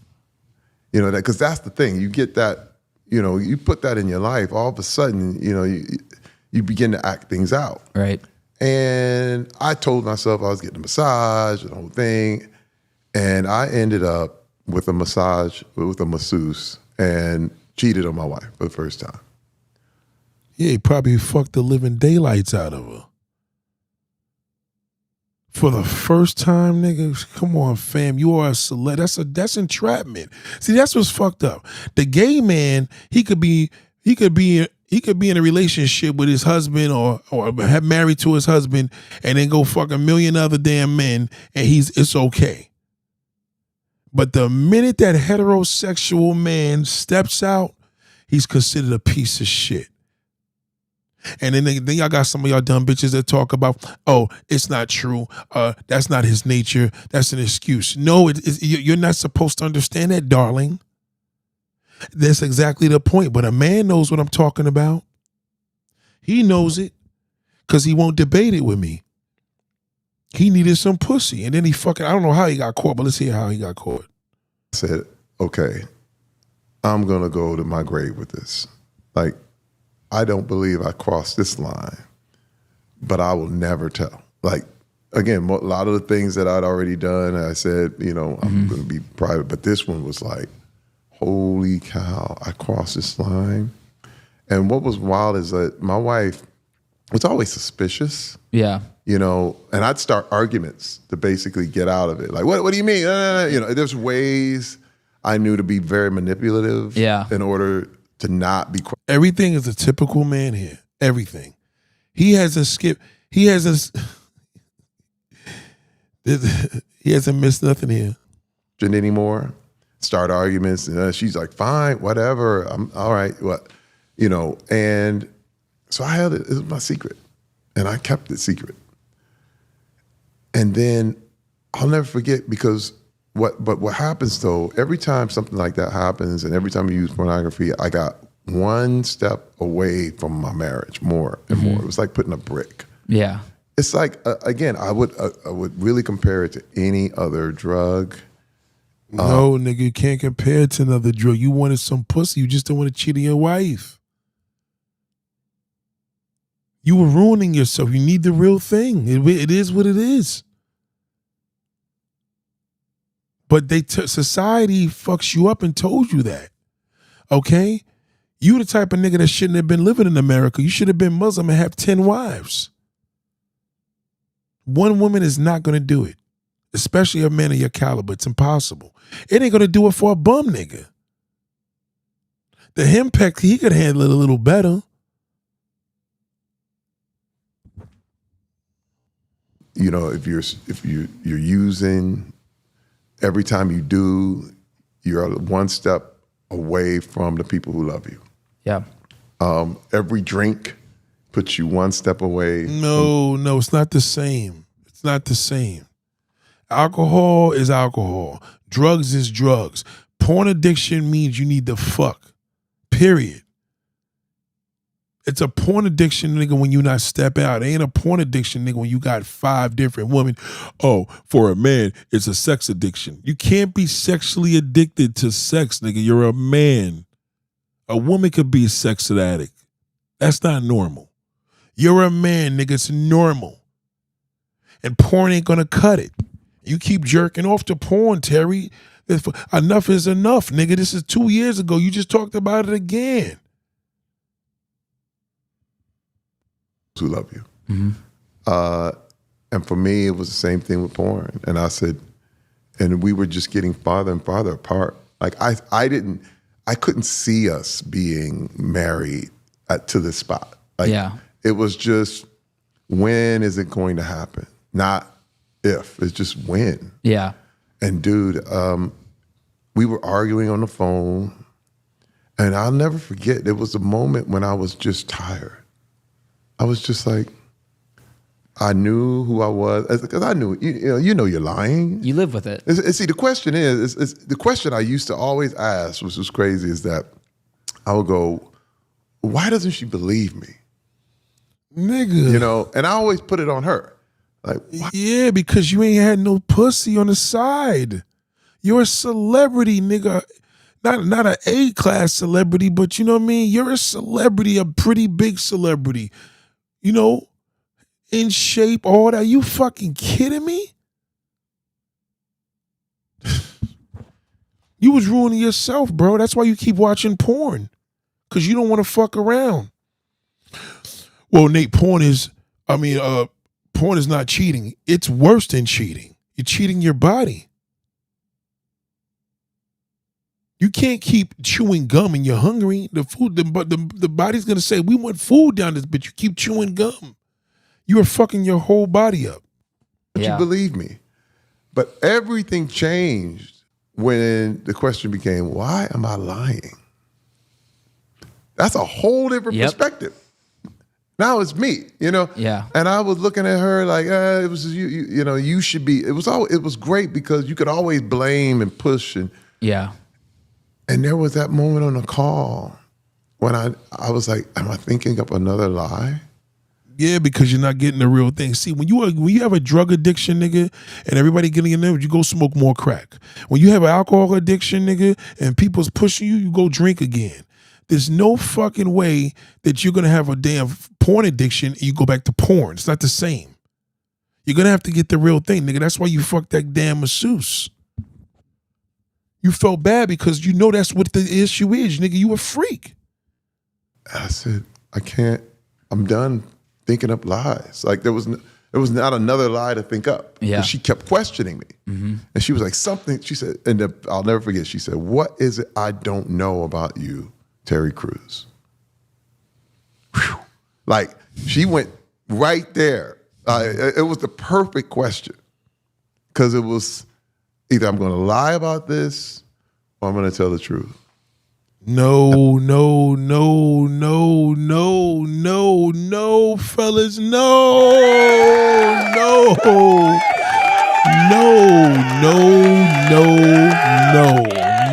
You should have been talking to this guy. You can't, this is what I mean about opening up to a woman. You can't do that. She's never going to understand it. She's never going to accept it. And you're going to pay for that because she's going to throw it in your fucking face. 2 years later, nigga, you got another porn addiction. Your marriage is in the dumps. Why would you open up and tell her, admit anything? See, what you should have just did is went out there and fucked something else and kept it pushing. You would have felt better. You feel guilty because you're a good guy. But meanwhile, your wife's going to judge you, nigga. It's not like you're going to get merited. You don't get merited telling a woman the fucking truth. You just start believing that. It doesn't happen. It's bullshit. Okay? Yeah, it sounds good. It sounds good. You can make a lie into the truth. That's up to you how you move. But listen to me. I'm talking to the men. Ladies, please understand. Let me talk to the men. Never open up to a woman.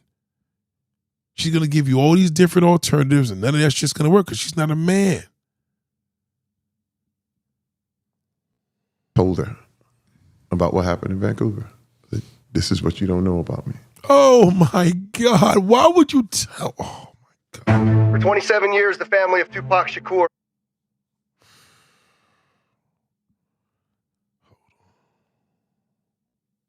Well, I'm going to tell the truth. And I told her. Oh, my God.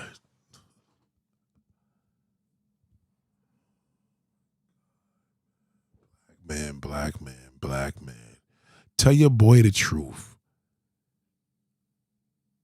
This is not a crime, nigga. This is not a, you understand? You're fighting nature. It's kind of like fighting a storm, nigga, trying to make it stop raining. You can't do it. It's impossible. See, the heterosexual man, they fuck y'all over. You can't be free with your sexuality like that gay ass nigga could be. He can be free with his. They make a parade, okay? They give him a parade. They don't give you no fucking parade. Every woman's going to tell you you're wrong. Every woman. They're going to tell you 99.9 is going to tell you you're wrong. It's probably that 1% that's going to say, you know what? You should have gone and got some pussy. That's why your father probably had an alcohol fucking problem, nigga. He tried to be loyal. That's not an alternative. Let me drink more. Let me go get high. That's why now the fucking the drugs and alcohol is alternative to sex. Yes, you talk about sex. Yes, ladies, I do. This is what a man needs. A man needs his pussy. Okay, if a man ain't gonna have sex, he's gotta buy a whole bunch of cars and a whole bunch of dumb shit. He needs some good poom poom. And he fucking goes and tells the wife about what happened in Vancouver. This is what you don't know about me. And I thought, and it was so weird as I thought, see, we cool now. Oh. You gotta understand, like, watch this. Watch it. Listen to what he's gonna say. Watch this. Y'all think we cool now because a woman told y'all to do that bullshit. Deluded you could be, because I'm like, that was a long time ago. She was like, but for her, it happened 30 seconds ago. Mm-hmm. She was like, oh, I told you, don't fucking do it. Now it happened like 30 seconds ago. That's how she reads it. Now you betrayed me. I can't trust you. He's telling, listen, he ain't holding nothing back. I'm out. I'm done. I was like, what are you talking about? Because I feel like, but another thing, I could manipulate you by the money, the life. But my wife didn't care about that. You know what I mean? She's like, she never cared about any of that stuff. Yeah. That was all me. That was all my little man world. You know what I mean? Mm-hmm. She was like, I'm never been with you. I married you and you were broke. You had nothing. Loved you. And if we continue to have nothing, I still would have loved you. Right. Like somewhere you thought that was a game changer. It's not. But this is. Yeah. You're not being honest. You're not being loyal. Oh my God, I told you. Don't ever fucking do that. Now that's a dangerous nigga. A nigga that tells on himself is a dangerous motherfucker. Okay? He can't be trusted. He could barely have friends. She's gonna judge you no matter what. I'm telling you. You look at it, I'm honest, don't matter. They suck you up to that honor. Ladies, I ain't jiving you. I'm telling the men, please don't take this personal because I'm talking to the men. Don't ever admit this, ever. What happens in Vancouver should have stayed the fucking Vancouver. That's what I would have told the woman to do. Okay? What is a woman going to do? I said, you go tell a man that you did that shit. If he's a real man, you'll never fucking have him. He's going to go. But as a woman, what? You're not loyal? Are you kidding me? The fact that fool told you that's impact status already. Drag the nigga a little bit. He probably won't do it again. He just gonna keep beating his meat. That's all he gonna keep doing. You're lying to me all these years. And I knew I lost it. I knew it was over. It was crushing. Dude, when I say crushing, I'll never, it was a darkness that I can't describe. If you can't describe it, you dumb fuck, you shouldn't have told her nothing. You stupid fuck. So 2 years later, this is what he's talking about now. 2 years later. It was a good segue to Terry Crews. That's where I was going, but then I was like, I thought we had to talk music. We ain't got to talk no music. Okay, then yeah, Terry Crews. Fuck them niggas. Listen. This is a new one. This just happened again. So he's still struggling with this shit. He's still struggling with it. It was, I got a day off from the set. I'm usually on location, and I could watch porn from probably 10 o'clock after my workout, 10 a.m. to 11 p.m. at night. 10 a.m. to 11 p.m. at night. It wouldn't stop, and I couldn't stop. It was what you would call a splurge. Like, it just couldn't stop. I just sent you the clip. I've been had that. This nigga just can't stop watching that shit. There's another video 8 years ago. I just found another video with this nigga 8 years ago, Terry Crews, why he quit porn.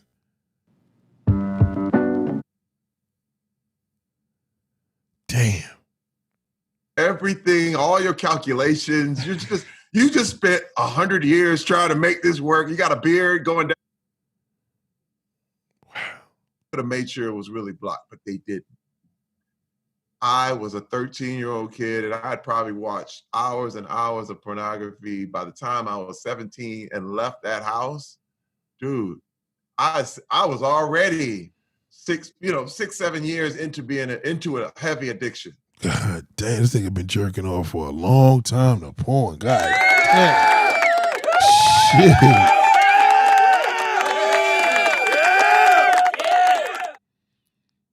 He said, hey, he has nothing to lose by doing that.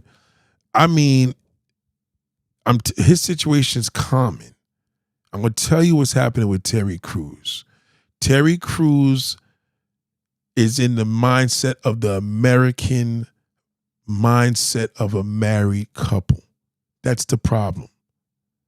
He's a horny fuck. He was doing this shit all his life. He's never going to change. And when he tells his wife he keeps having this problem, he has the problem. The problem is he ain't trying to fuck nothing.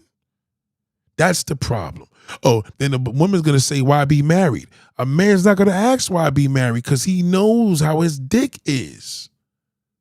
You have a dick and penis, fellas. Okay? Some have it worse than others. Some men need it more than others, but you as a man, your pussy is, your dick's made to go into a pussy. Period. He watching all these blowjob scenes with bitches and all that. It's killing him. That's why he's so miserable. He has the perfect picture of life, but the nigga is miserable because he can't fuck nothing. And as a man, that's what the reality is. Somebody has to be here. That nigga need to talk to me. I'm going to be like, you know what the problem is, right? Let me ask you a question, Terry. Let's be honest, man to man. When's the last time you had some pussy? From my wife? No.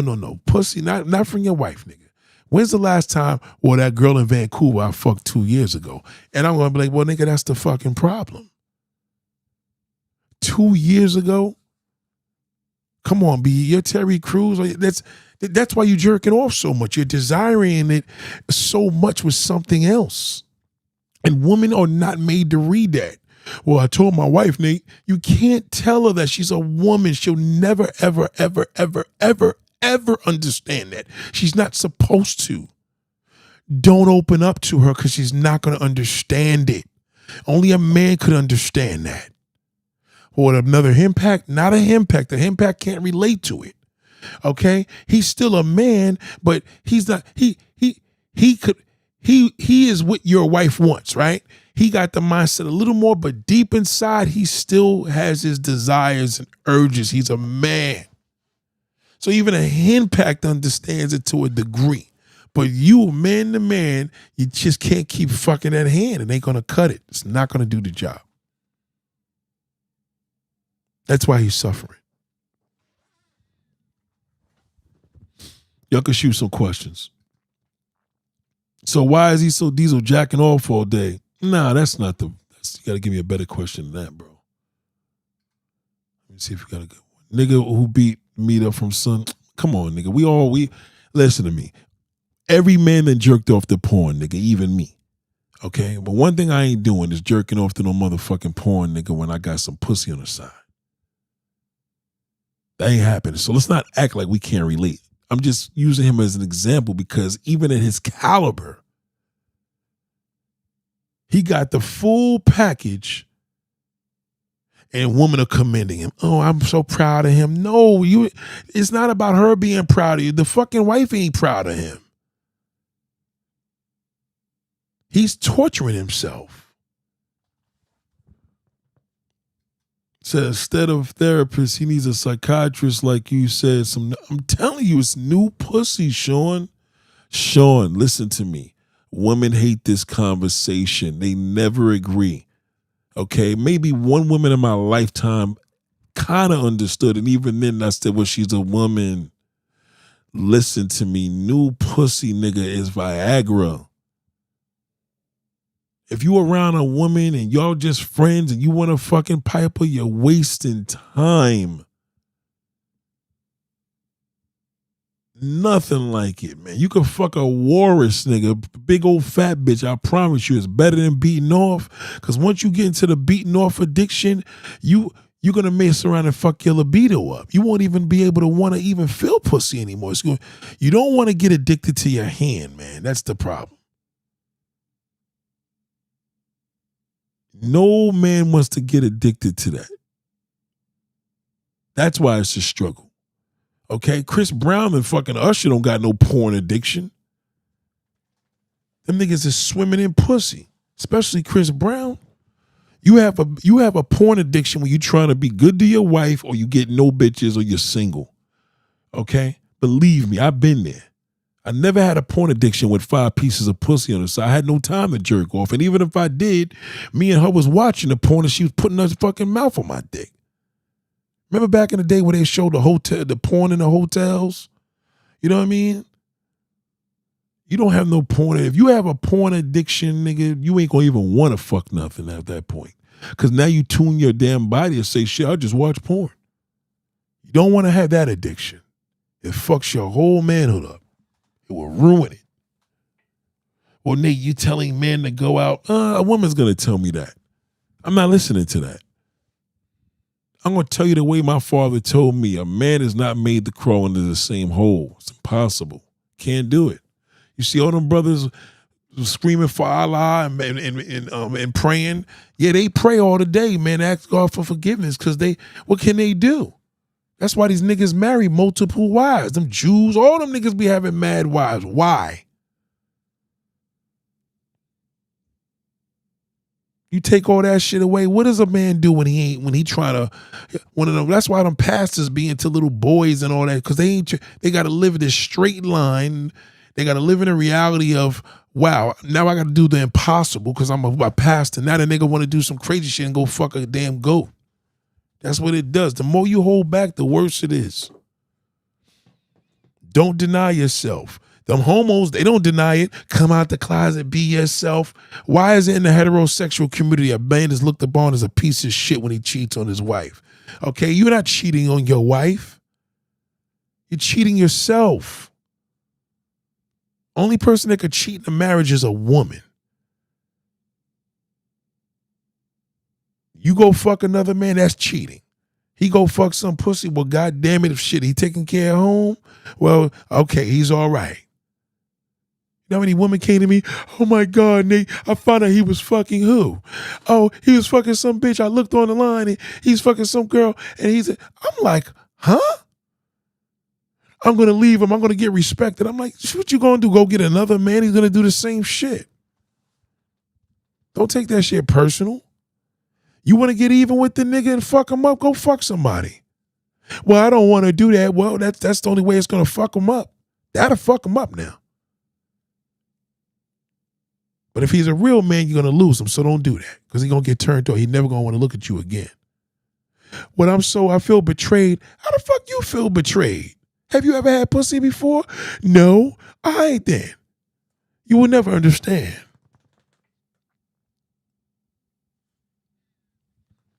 I'm sorry. So they disengage you from letting y'all, well, you know, a man that treats his wife and that. No, that's all best bullshit.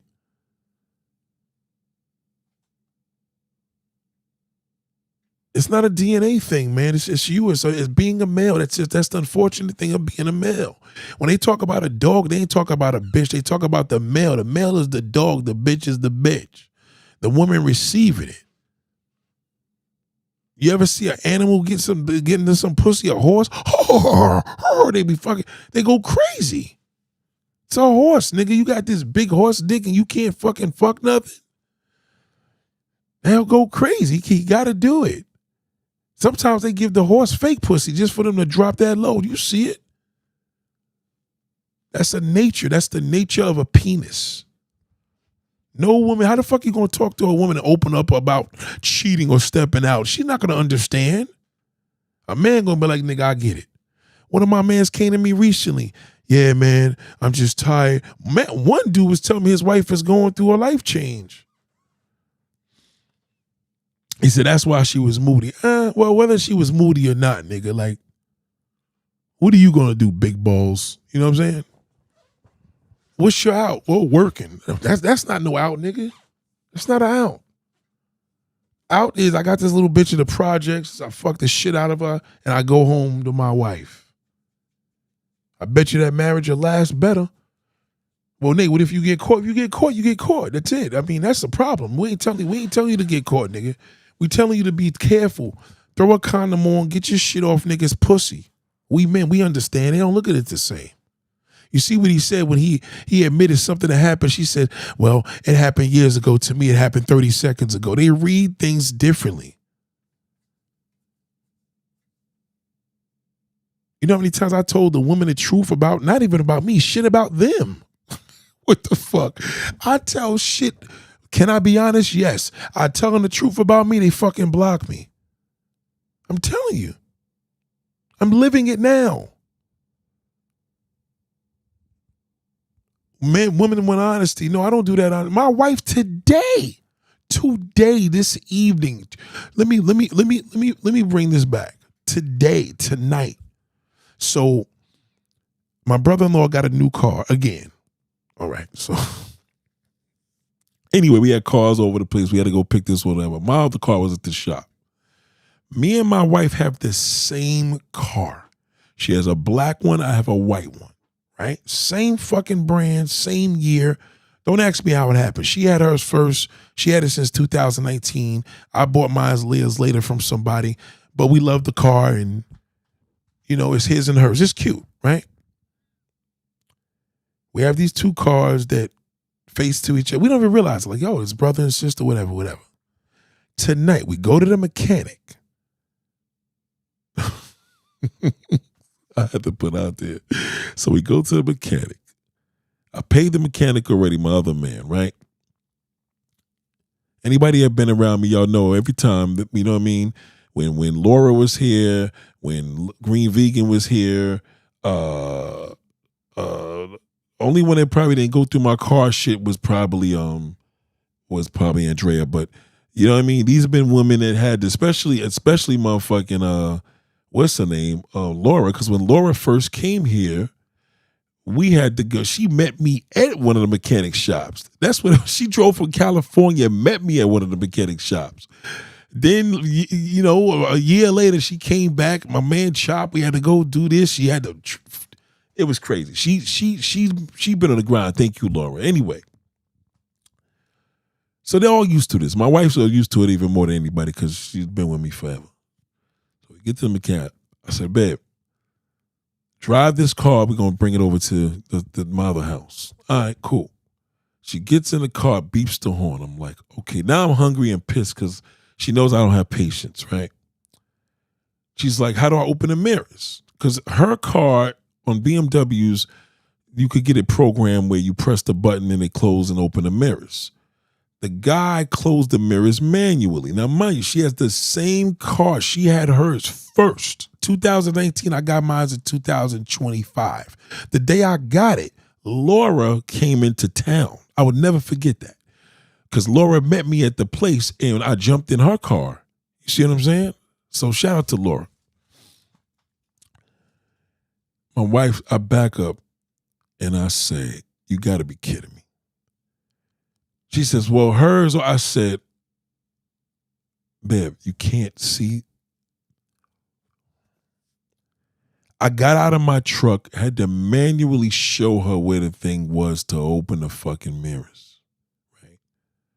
So now, listen. She gets a little irritated towards the evening. It's getting late. We've been out all day. We was down in South Shore.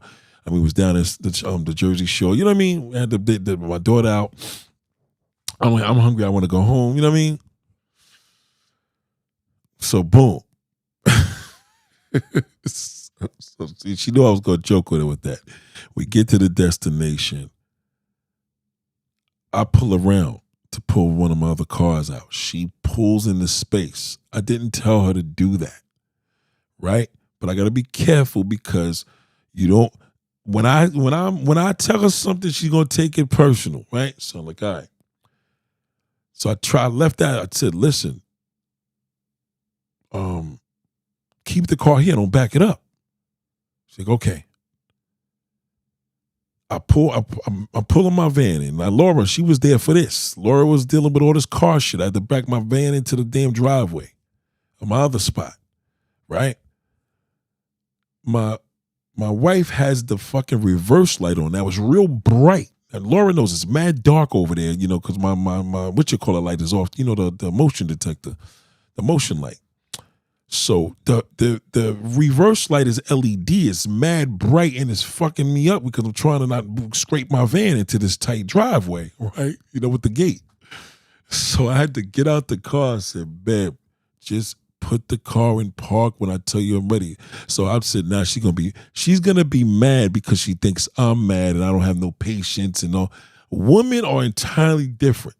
So mind you, my daughter wants some McDonald's. Daddy, I want McDonald's. I said, okay, she ain't gonna stop. Wife gets in the car. She said, so now you're gonna make a joke with me all this. See, you this is just how it is. So now she's basically taking it as if I'm calling her, oh, you don't know what you're talking about. And I'm like, babe, you have the same car. Even though you use your thing different than mine, you still have the same buttons in the same spot. And it's really the truth. You know what I mean? Matter of fact, you got heads up display in your shit and I don't have that. Like, ladies and gentlemen, the one thing I learned with dealing with a woman, you have to be patient. Not only for her, but for yourself. You have to say to yourself, you ready? You got it? Make sure, seatbelt on, ready to go? I'm sure. Okay, cool. Because the minute is, you got to be kidding me. Now she's mad because she feels I'm mad at her. Saying so, you got to watch what you say and do. Because women are very, very sensitive creatures. And if you don't take the time to say happy birthday, I'm thinking about you, you look pretty, is this something I did? If you say the wrong thing, you could destroy a friendship relationship. You don't know. All right? We have one woman here. And I'm going to address this over and over again. She comes back and forth to the B mindset so much.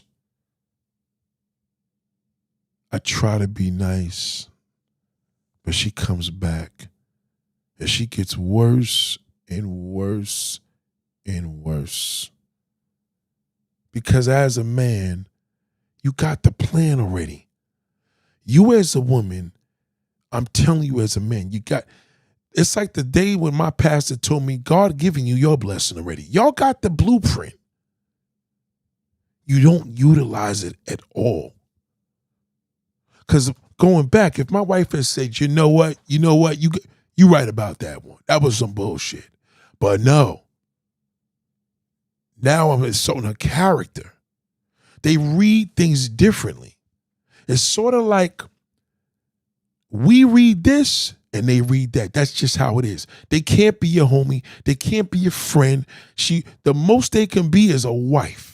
Because even as a friend, it's going to be some bullshit because they're going to read it wrong. But nobody's teaching you all this as men. They teach you all women are the same. No, it's not about all women are the same. You got to conduct it differently. I've had a situation with a woman here, and I'm going to speak on this. Now, the woman here is going through some challenges, right? She's in and she's out. I was aware of it. I'm not going to mention her name. She's in it. She knows who I'm talking to. She's in. She's going through something. She's going through something very serious. And I knew it when she came to me and told me, can you take all my videos down? Which I did. That she was on to take all my videos down because something's happening. Like she was feeling like people were following her. Some weird shit. I was like, okay, well, I know what it is. I'm aware, but I was prepared, most importantly, because I knew that that's what happens. Especially when you got situations where a person is high and low.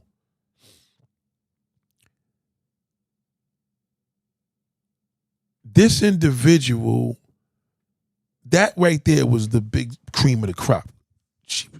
But I forced it. I tried to ignore it. I tried to normalize it. We had another woman here that was aware of this. Instead of her addressing it from sister to sister, she took it as a clear way onto the landing. She wanted to land this plane all along. So she came back to the B mindset. After I told her, I think you should stop leaving comments. I think you should stop getting on the chat. I think you should stop watching my videos. She couldn't stop. I told her about the individual. We got a student that's struggling. Woman down. Now I'm warning you, she may not reply because that's how she moves. That's how she responds. That's just the normal of her. She's gonna hide. She's gonna change a number. She might not respond to an email. But I said, you never, as a B mindsetter, never reached out to her. But when she wanted me to speak to you, she reached out to me to speak to you when we were on our shit. So the one that you thought that was having challenges, she acknowledged your position as an additive. Okay, respectfully, but even then she gave you too much. She was down for you. But now she's down and out, man down, you fucking never even contacted her. And I said, I think I gave you too much of credit, because what's the point of you being part of the B mindset? You can't even reach out to another sister. Everybody that you have a problem with, that has a problem with you, you have a problem with them. But anybody you have a problem with, you see yourself. I told her this from the honesty. I was honest. I said, please don't. I had to do all these disclaimers and all of this shit. I said, please don't take this personal. I begged her. She takes it fucking personal. You know why? Because the girl that she has a problem with. But she doesn't have a problem with her. Let me rewind. She admitted to me that she suffers because she's jealous. She has a jealous problem. Let me put that out there. She admitted that and told me she has a jealous problem. And I looked and I said, you know what? The people are going to think something's wrong with me because you keep fucking popping up at these live streams. The more I tell you not to come here, we've been doing this for 4 or 5 months. So now I have to block you. Don't come back here, doesn't work. Release the membership, unfollow me. The only thing that's going to work is me hiding you. You see, the tactic is not getting even. It's putting and laying down the law. If you have the key to my fucking house and I told you don't use it, change the lock. It's not a war on women. It's the war among men because y'all don't know what the fuck y'all are doing. Yes, women are competitive. Yes, women don't get along. How can they? They have to be competitive. There's not a much of decent men for these women. They don't have a lot of choices. That wet pussy's just sitting there getting neglected. That's somebody that can make anybody crazy. Now you're dealing with a woman of a certain age. All they do is go by their emotions. That's it. No logic. As she gets older and she gets closer to life change, she's emotional. My wife didn't look at a rational situation. Going back to her, she looked at the fact that I tried to make a joke out of her. Do you understand? So I had to say later, listen, babe, you know I'm just playing with you. I had to make sure she's good because it's going to fucking bother her because she's a woman. Men have to respect that.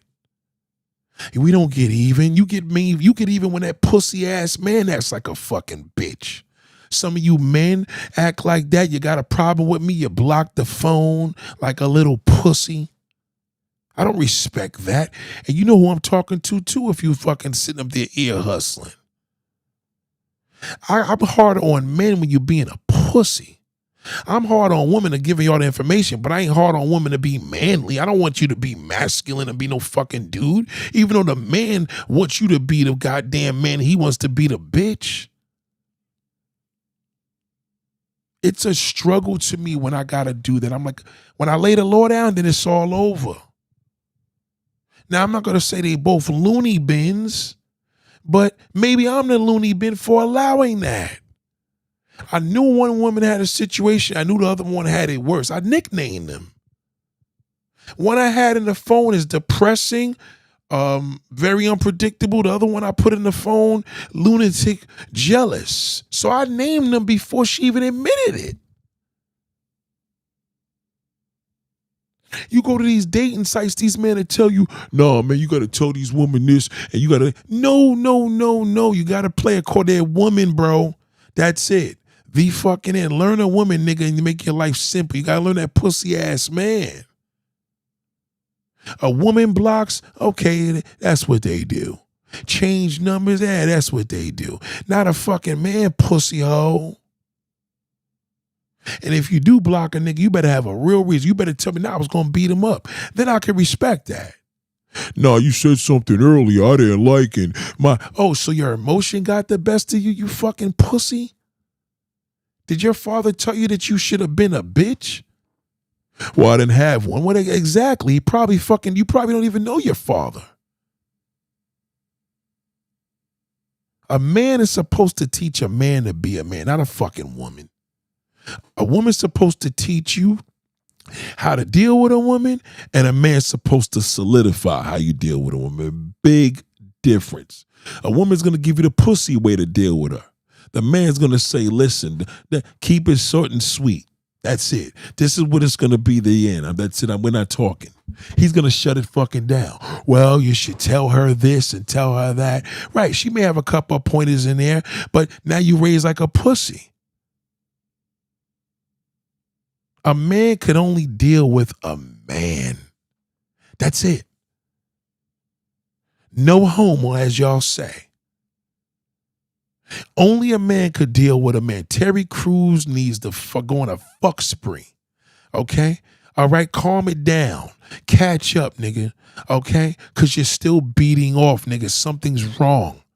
Oh, the woman, yeah, he needs therapy. No, he needs a woman. Another one, new pussy.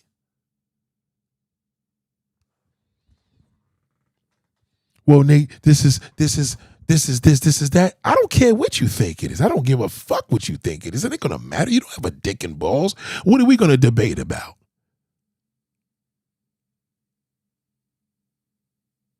We don't have a discussion. There's nothing to talk about. Even though I probably try to talk to you. So back to that damn crazy motherfucker. I'm gonna tell you like this. Respectfully, sister, please, if you come back here with another handle and I block you, you got to respect the jokes, darling. You're making my life difficult. You want honesty, you get it, then you fucking backdraw. That's not fair. So that's why I tell a man, don't open up to a woman. Well, Nate, did you? Oh, goddamn right. I opened up when I told her I was honest. I should have told her, you know what, this is the way it's going to be. You don't like it, get the fuck on. Matter of fact, we're not going to go, here we go, a block. Well, you communicated through social media. That's the only way you can these days. What other way you going to do it? When you're ear hustling, I do a video. Okay? We're not going to go through me leaving a number and, I can leave this. Listen, stop it. And shout out to the other woman for trying. But sister, come on, man. That's not cool. You know that's not cool. You know that is not cool. You know that. But I'm aware what you're going through. And that's the difference. I'm aware. And I'm not going to kick you while you're down. But I'm going to tell you, sister, you are reaching a real deep point in life, and I don't think you understand. It's called menopause. You need to really be careful and talk to your doctor and say, doctor, all right, I'm tired of going to a therapist, if you're seeing one, but you need to find out what's going on with your body. Because you're going through abnormal modes of life which lead to that. And you could have early menopause signs because you're getting too ticked off, too fast. You can't ask a man to be honest and then you fucking punish him. You can't be in a conversation with a man and he don't know what the fuck he said and you're offended. You can't have a comment on things and I take it in. Then when I have a comment, I'm the wrong one. And then you block me? Come on now, sister. That's not cool. That's wrong. And I'm very disappointed in you. Not hurt because I'm aware, but I'm disappointed because I wanted to believe you can do a little better.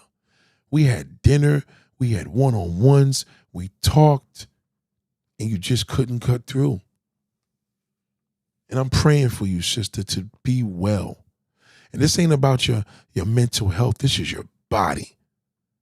Because menopause has to do with your body, sister. And a lot of men don't know that. These men are not being taught menopause.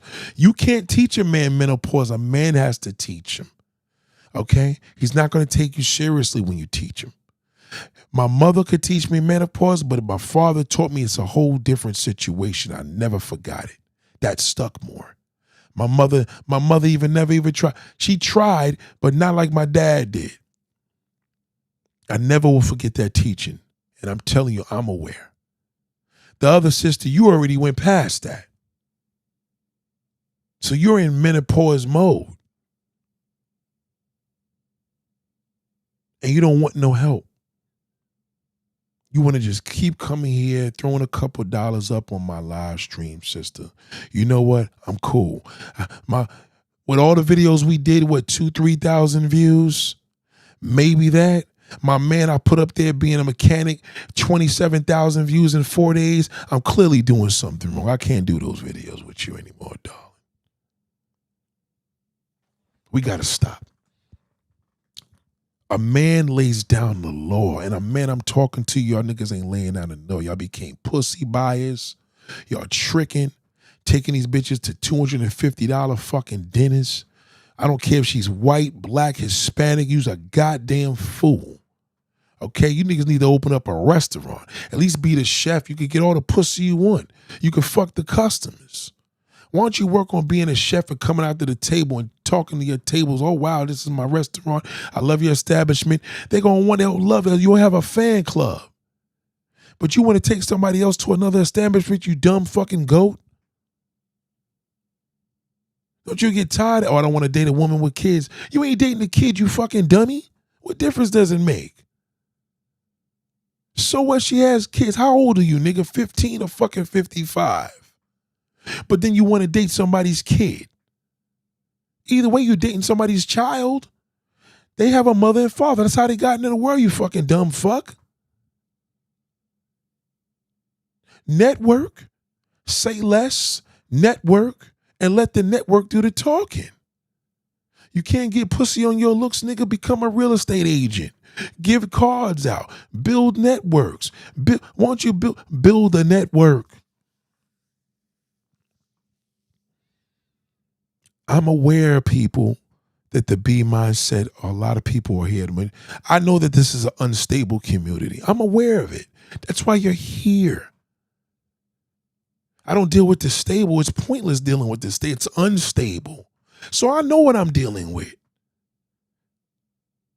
But what I'm not going to deal with is lunatic shit.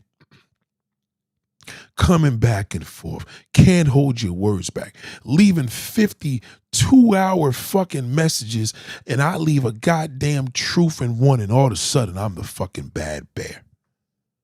And I appreciate y'all doing things for my daughter, getting her gifts, and I do, and I thank you so much for doing that. I appreciate the love and the effort, but you're not going to get no fucking gifts if we don't speak. So it's not really about my daughter. It's about you. See, with me, everything counts. Your mama, if y'all have mothers, if not, the mothers are deceased, but they all count even if they're not here. They count to me. You know that. Your mom, your dad, your brothers, your sisters. It all counts to me even when we're not talking. But the communication, knowing that you got the blueprint and you don't utilize it, that's your problem. And it's going to be a bigger problem in that menopause fucking stage. It's a motherfucker. You have no idea what I know about it. I had one sister, oh, Nate, maybe she was sweating. I had a sister come meet me in Harlem. Oh, Nate, she was probably sweating because she was nervous. No, nigga, she's of a certain age. I didn't think of it that way. Exactly. Y'all call them crazy. All of them are the same. You got to think of the stages a woman goes through. It's a natural stage. So acknowledging her natural stage is a natural stage of a man. Whether it's menopause or whether he's suffering with a porn addict. There's no such thing as a fucking addicted to porn is a lack of sex. That's what it fucking means. Nobody's addicted to porn, nigga, when you got 7 different broads. Nobody's addicted to porn when you laying shit down. One sister came to me, oh, why Drake ain't getting married? I said, Drake, how the fuck is Drake gonna get married when half of the world wants to fuck him? Are you kidding me? These niggas is fucking women and they fainting in a bed because I can't believe they're with them. No woman's gonna understand a man. No man's gonna understand a woman, but you educate a woman. The education of a woman comes from a man. A woman's supposed to educate a woman about a man, but she doesn't because as a woman, they deal with more emotions. A woman can't. I met this girl the other day, fine bitch. She wants to get on the B mindset and do a lot of content. And I said, I want to give you a challenge that nobody can do. Can you interview me with 20 questions without taking them personal? She says, yeah, I could definitely do that. I said, please do, because I have yet to see it. You see how that man, you see how Terry Crews sat down with that dude? He wasn't judging him. He just was asking questions. He kept going on to the next. But a woman's going to be like, wow, so did you ever think maybe it's you and you're insecure? Bitch, I'm telling you, I got a porn addiction. What the fuck does insecurity got to do with that? I need some pussy. Well, why can't you fuck your wife? It doesn't go like that. Stop opening up to a woman, gentlemen. She'll respect you more when you're like, nah, you'll never understand it. Okay? Take it from me from experience from making a mistake. All the women just want to be honest with me, Nate. Nope, that's a setup. That's a setup. Don't be honest. Tell them I'd rather not talk about it. My own mother told me, she said, you know what? No other person knew how to deal with you other than your father. That's what she said. My mother said that. So how in the fuck is another woman going to be able to really understand? You got to be very careful. If I look at my daughter a certain way, she'll cry. And she'll hug me, no, daddy, no. I got to be gentle. She's a woman. She's not a boy. I got nephews that's raised by a woman. Even one of them got a man around. He's still raised by a woman. He ain't going to be no tough guy. He's going to be an emotional wreck because a woman is emotional. They're not with men that's in charge. They don't lay the law down. The woman going to do what the fuck she want to do. All right? One of them is a single parent. Shit, there ain't no man around. Who the fuck is she going to listen to other than her? Women make men soft. And that's what happens when you open up to you. Become soft. You heard Terry Crews, well, I got to tell you what happened in Vancouver. That's who the guy I am. What? You went and told your wife that, you fucking pussy? Oh, I get it. Your father was an alcoholic growing up. He didn't teach you how to deal with a woman. Shout out to my man CR. He came and told me, he said, you know what, Nate? My father didn't teach us how to deal with women. And that's why I see all his brothers is all fucked up. And that's why I didn't judge him, because you know what? It made sense then. Came from a good-looking family, but I didn't know his father didn't teach him anything. And that's the oldest brother that said that. So you know all them niggas, they can't lie for shit. I don't care where you go, black man. You could go any fucking damn YouTuber and nobody's fucking with me. No one on YouTube, nobody on the internet. No one. Most of the niggas that had the mindset is gone, nigga. They baby boomers. We don't listen to shitty millennials and fucking damn Generation X. We don't even, baby boomers, nigga. I'm not a baby's boomer, but I was taught from baby's boomer. I'm different. With the exception of the beatings and beaten wives, I don't play none of that. But you understand what I'm saying? Nobody's fucking with me. It ain't even a battle. I have yet to hear anybody doing what I'm doing. No one is able to damn manicure and give a man and woman therapy at the same time. It ain't costing y'all shit. You niggas is looking bad out here because nobody's teaching you. Fuck cologne, nigga. Tell niggas how to take a bath and make your skin nice. Okay? Women love a nigga to smell good with good skin. What the fuck is the goddamn, what's that fucking scented alcohol? What good is it gonna do if you a stink motherfucker? What good is it gonna do if you take a shower for a living? Niggas that take showers don't clean thoroughly. How could you?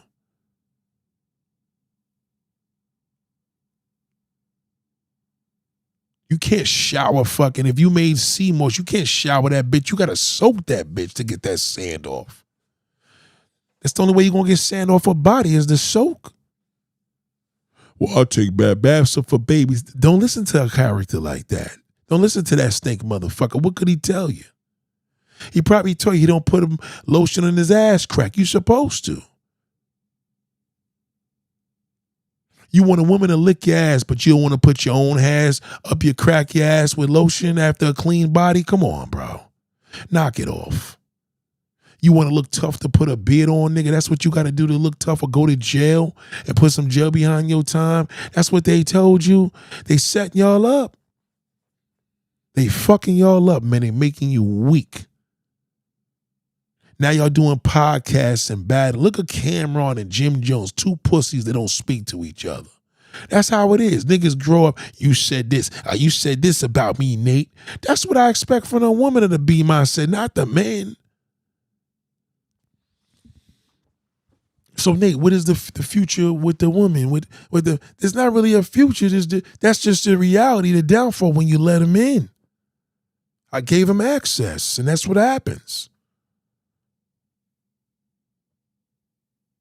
Access. They got access. You got access. You got my number.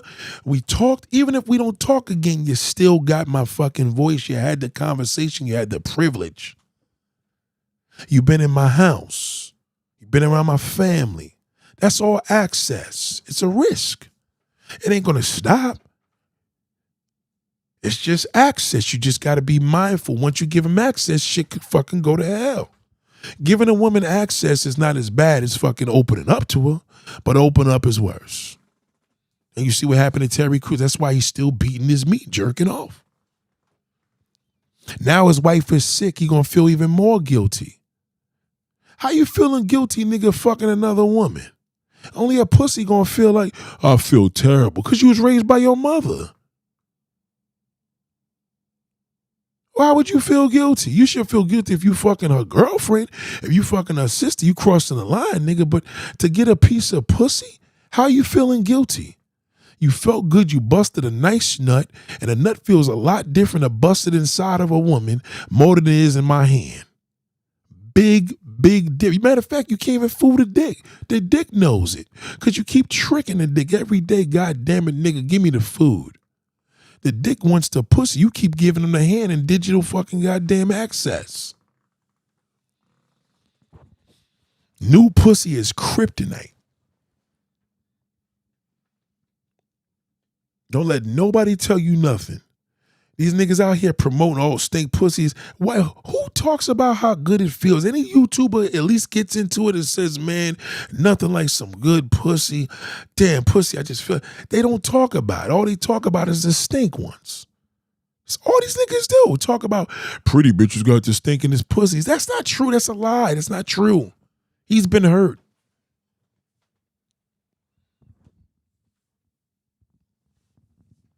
This is the difference. Please. Can't beg it no more, but I know I gotta lay the law there. You can't tell them. You could show them better than you could tell them. And even then, don't even tell them that. Your niggas out here open up with a woman and she starts telling you that your pussy ass, like you need to cut off all your friends and you could just do you and be bad by you. Be like, yeah, thank you, baby. I appreciate that, pussy. You listen to your girl, you's a bitch. You could listen to her with a whole bunch of other shit that makes sense, nigga, but not that. How the fuck you a woman controlling your friends, nigga? You known her for 2 years and you fucking had your friends for a lifetime. She shouldn't even have nothing to say. Because if she was a good woman, she says, listen, they've been here before me. Be patient with them. Not everybody's perfect. People are going through things. Nah, but she wants to isolate you. That's what happens when you open up that fucking pillow talk. Don't they got a show on a called Pillow Talk, a 96-Day Fiance? And a pussy man up there fucking gossiping and shit, watching. Y'all see that shit? You know what I mean? That's gay. Fuck out of here. Only thing you should be doing in your room, you can open up to your woman about general shit, nigga, but you sitting right there opening up shit and she's sitting up there just taking it all in. Some of you niggas ain't even fucking pipe a woman yet you open up to her. Tell her your whole life story. She like, nah, that nigga's a dweed. You're like, I don't know why she didn't come over. I cooked the dinner, oxtails, I had everything prepared. Yeah, nigga, because you open up like a pussy. You turned her off. You ain't tell her. That's none of your business. I ain't telling you that. You don't have a backbone. How old are you? None of your business. Oh, you're embarrassed of your age? No, none of your business. Don't ask me about my age, boy. I don't know you. There's some women out here that get their pussies wet from that. Because it's like, damn, you the first man that took charge. But your pussy ass, you tell her, well, I tell her I've been born in this day. I was born in fucking Alabama. My mother and father were slave traders. Get the fuck out of here, nigga. Get out of here. Stop being a pussy, man. You niggas are lost on social media. Now you became the bitches. Now y'all became the motherfucking damn podcasters. Joe Budden, and they paying y'all niggas. They're giving you an incentive to desensitize you. They're paying that nigga Charlamagne $200 million to suck Jay-Z's dick. Oh, he was with Rockefeller. I know, nigga, Charlamagne told me he was with fucking Rock Nation, nigga. He told me that in the bowling alley. I swear to God. Charlamagne told me he was with Rock Nation then, and that was at Chelsea Piers years ago.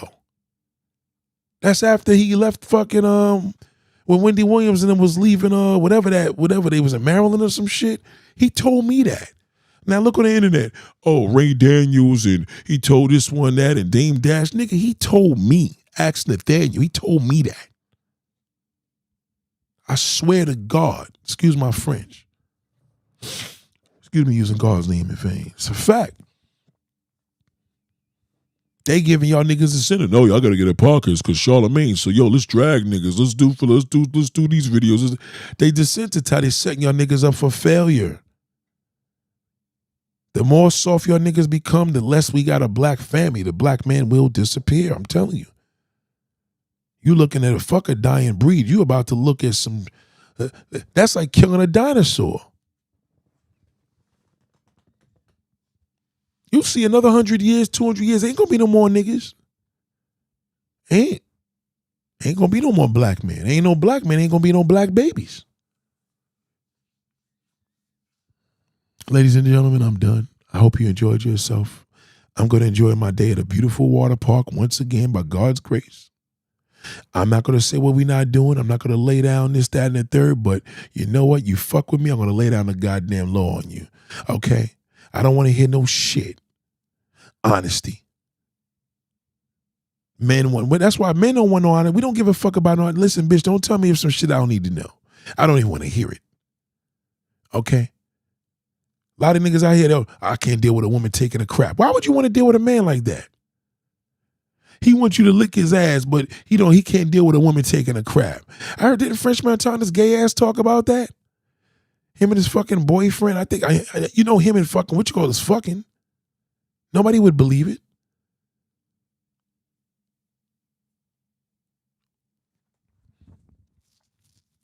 Ever since she left me, more money, more cars. What's that shit? Oh my God, man. Come on, French Montana, you gay ass looking nigga. I don't know how y'all niggas ain't calling that out. Can't see Zesty when you see Zesty. Niggas that paint beards and paint their hair on there.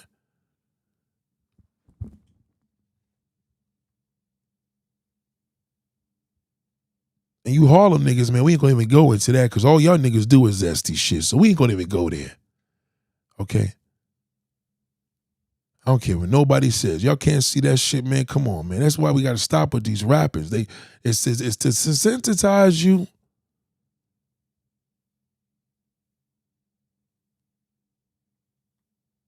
I'm telling you. Ever since she left me.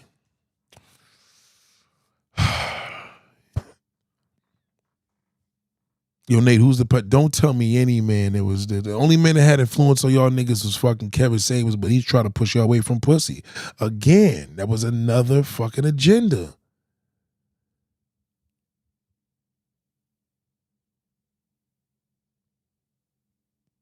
I'm telling you, it's an agenda, it's an agenda, it's an agenda. That's why Kevin Samuels was so successful. He was dragging his sisters, pushing you against from the black woman.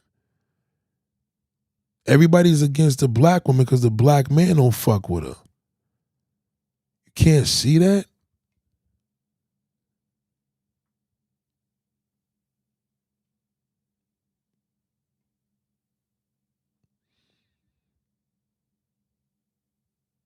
I tell you, man, it's sad. Max B, I truly believe Max B and fucking French Montana is fucking. I believe that. I think that's his fucking. He been in jail, nigga, for 15 years, and he came right into French Montana's hands. Come on, you think them niggas ain't fucking? Why you don't believe it? Because they gangsters. You got a lot of niggas out here that's gangsters and be homos. That shit ain't nothing new. Niggas sometimes they push that ass. They promote that asshole. They won't promote that pussy. Am I lying, ladies and gentlemen? They don't promote pussy. They make pussy look evil, especially if you black. They make it look evil. Y'all just ghetto, bum bitches and loud and obnoxious, but not in that gay parade. They promote that butthole. Butthole, butthole. Everything is about that fucking rainbow is nothing but a butthole. They promote that booty hole. But they won't promote that sister. You can't drag a gay man on social media, but you could drag a sister. Ain't that a bitch? Think about that shit. They are setting y'all brothers up. I'm telling you, they turning y'all away. They trying to. They doing it smooth though. They gonna turn you away from black women, and then they know the non-black woman ain't gonna know half of your niggas because y'all ain't got no dicks. And then before you know it, you're just gonna say, "Well, fuck, you're gonna die alone." A woman can't die alone, nigga. How the fuck she gonna die alone when she can fucking reproduce with anybody? She could get anybody. Okay, you gotta work to do that shit. It ain't even getting no pussy, nigga, without you using your job and your who you are and your status. You gotta do all that bullshit to get some ass. Come on, man. Let's stop it. Wake up.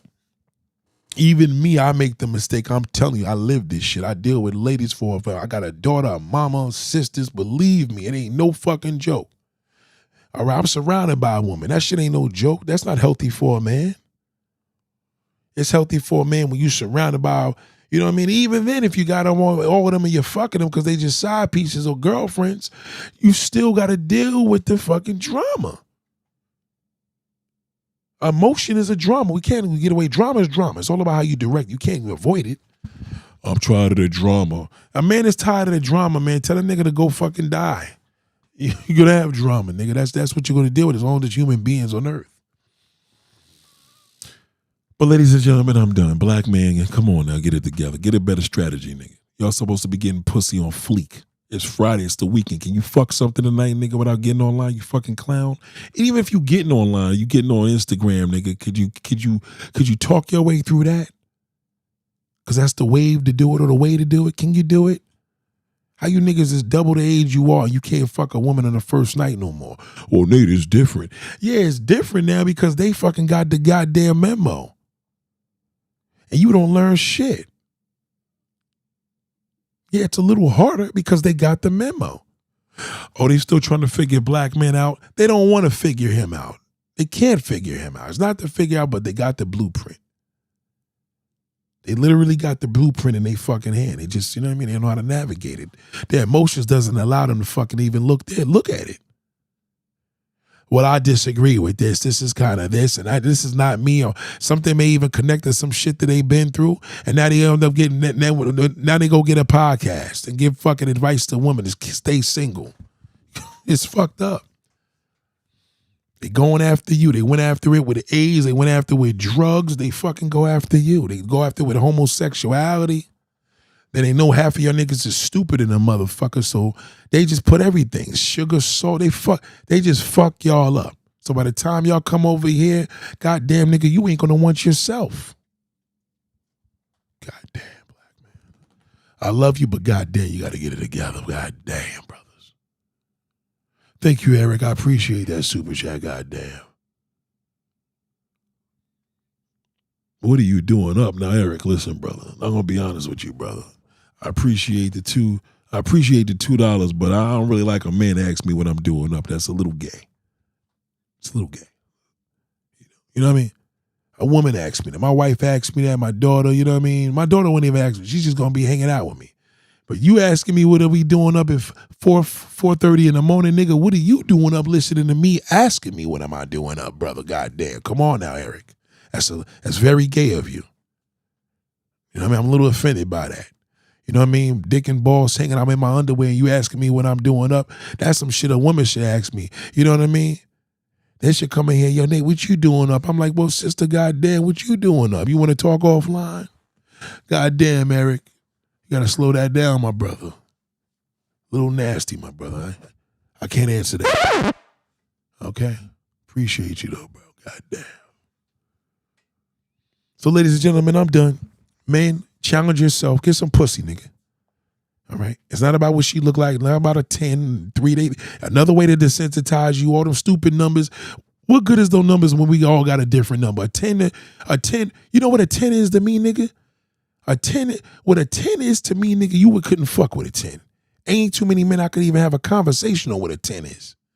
Okay? Maybe Chris Brown could tell me what a fucking 10 is. Okay? These niggas know what 10s is because they fucking superstar. They fucking superstar hoes. Okay? Another setup. Goddamn, brothers, get it together. Stick with me, nigga. I'll have you right. I already got the black women right. Well, she got the blueprint. I don't know if she right. You know what I mean? That menopause is going to fuck her up. It's that menopause. Y'all got menopause too, but y'all shit is just all fucked up at 30. All right? But they dealing with real life shit. Menopause is different. That's the real deal. Okay? That's a change of life, it's called. Okay? All right? You just depressed. It's a big difference. Okay? So, ladies and gentlemen, have a great one. I appreciate you. Much love to you. Class is dismissed. Peace.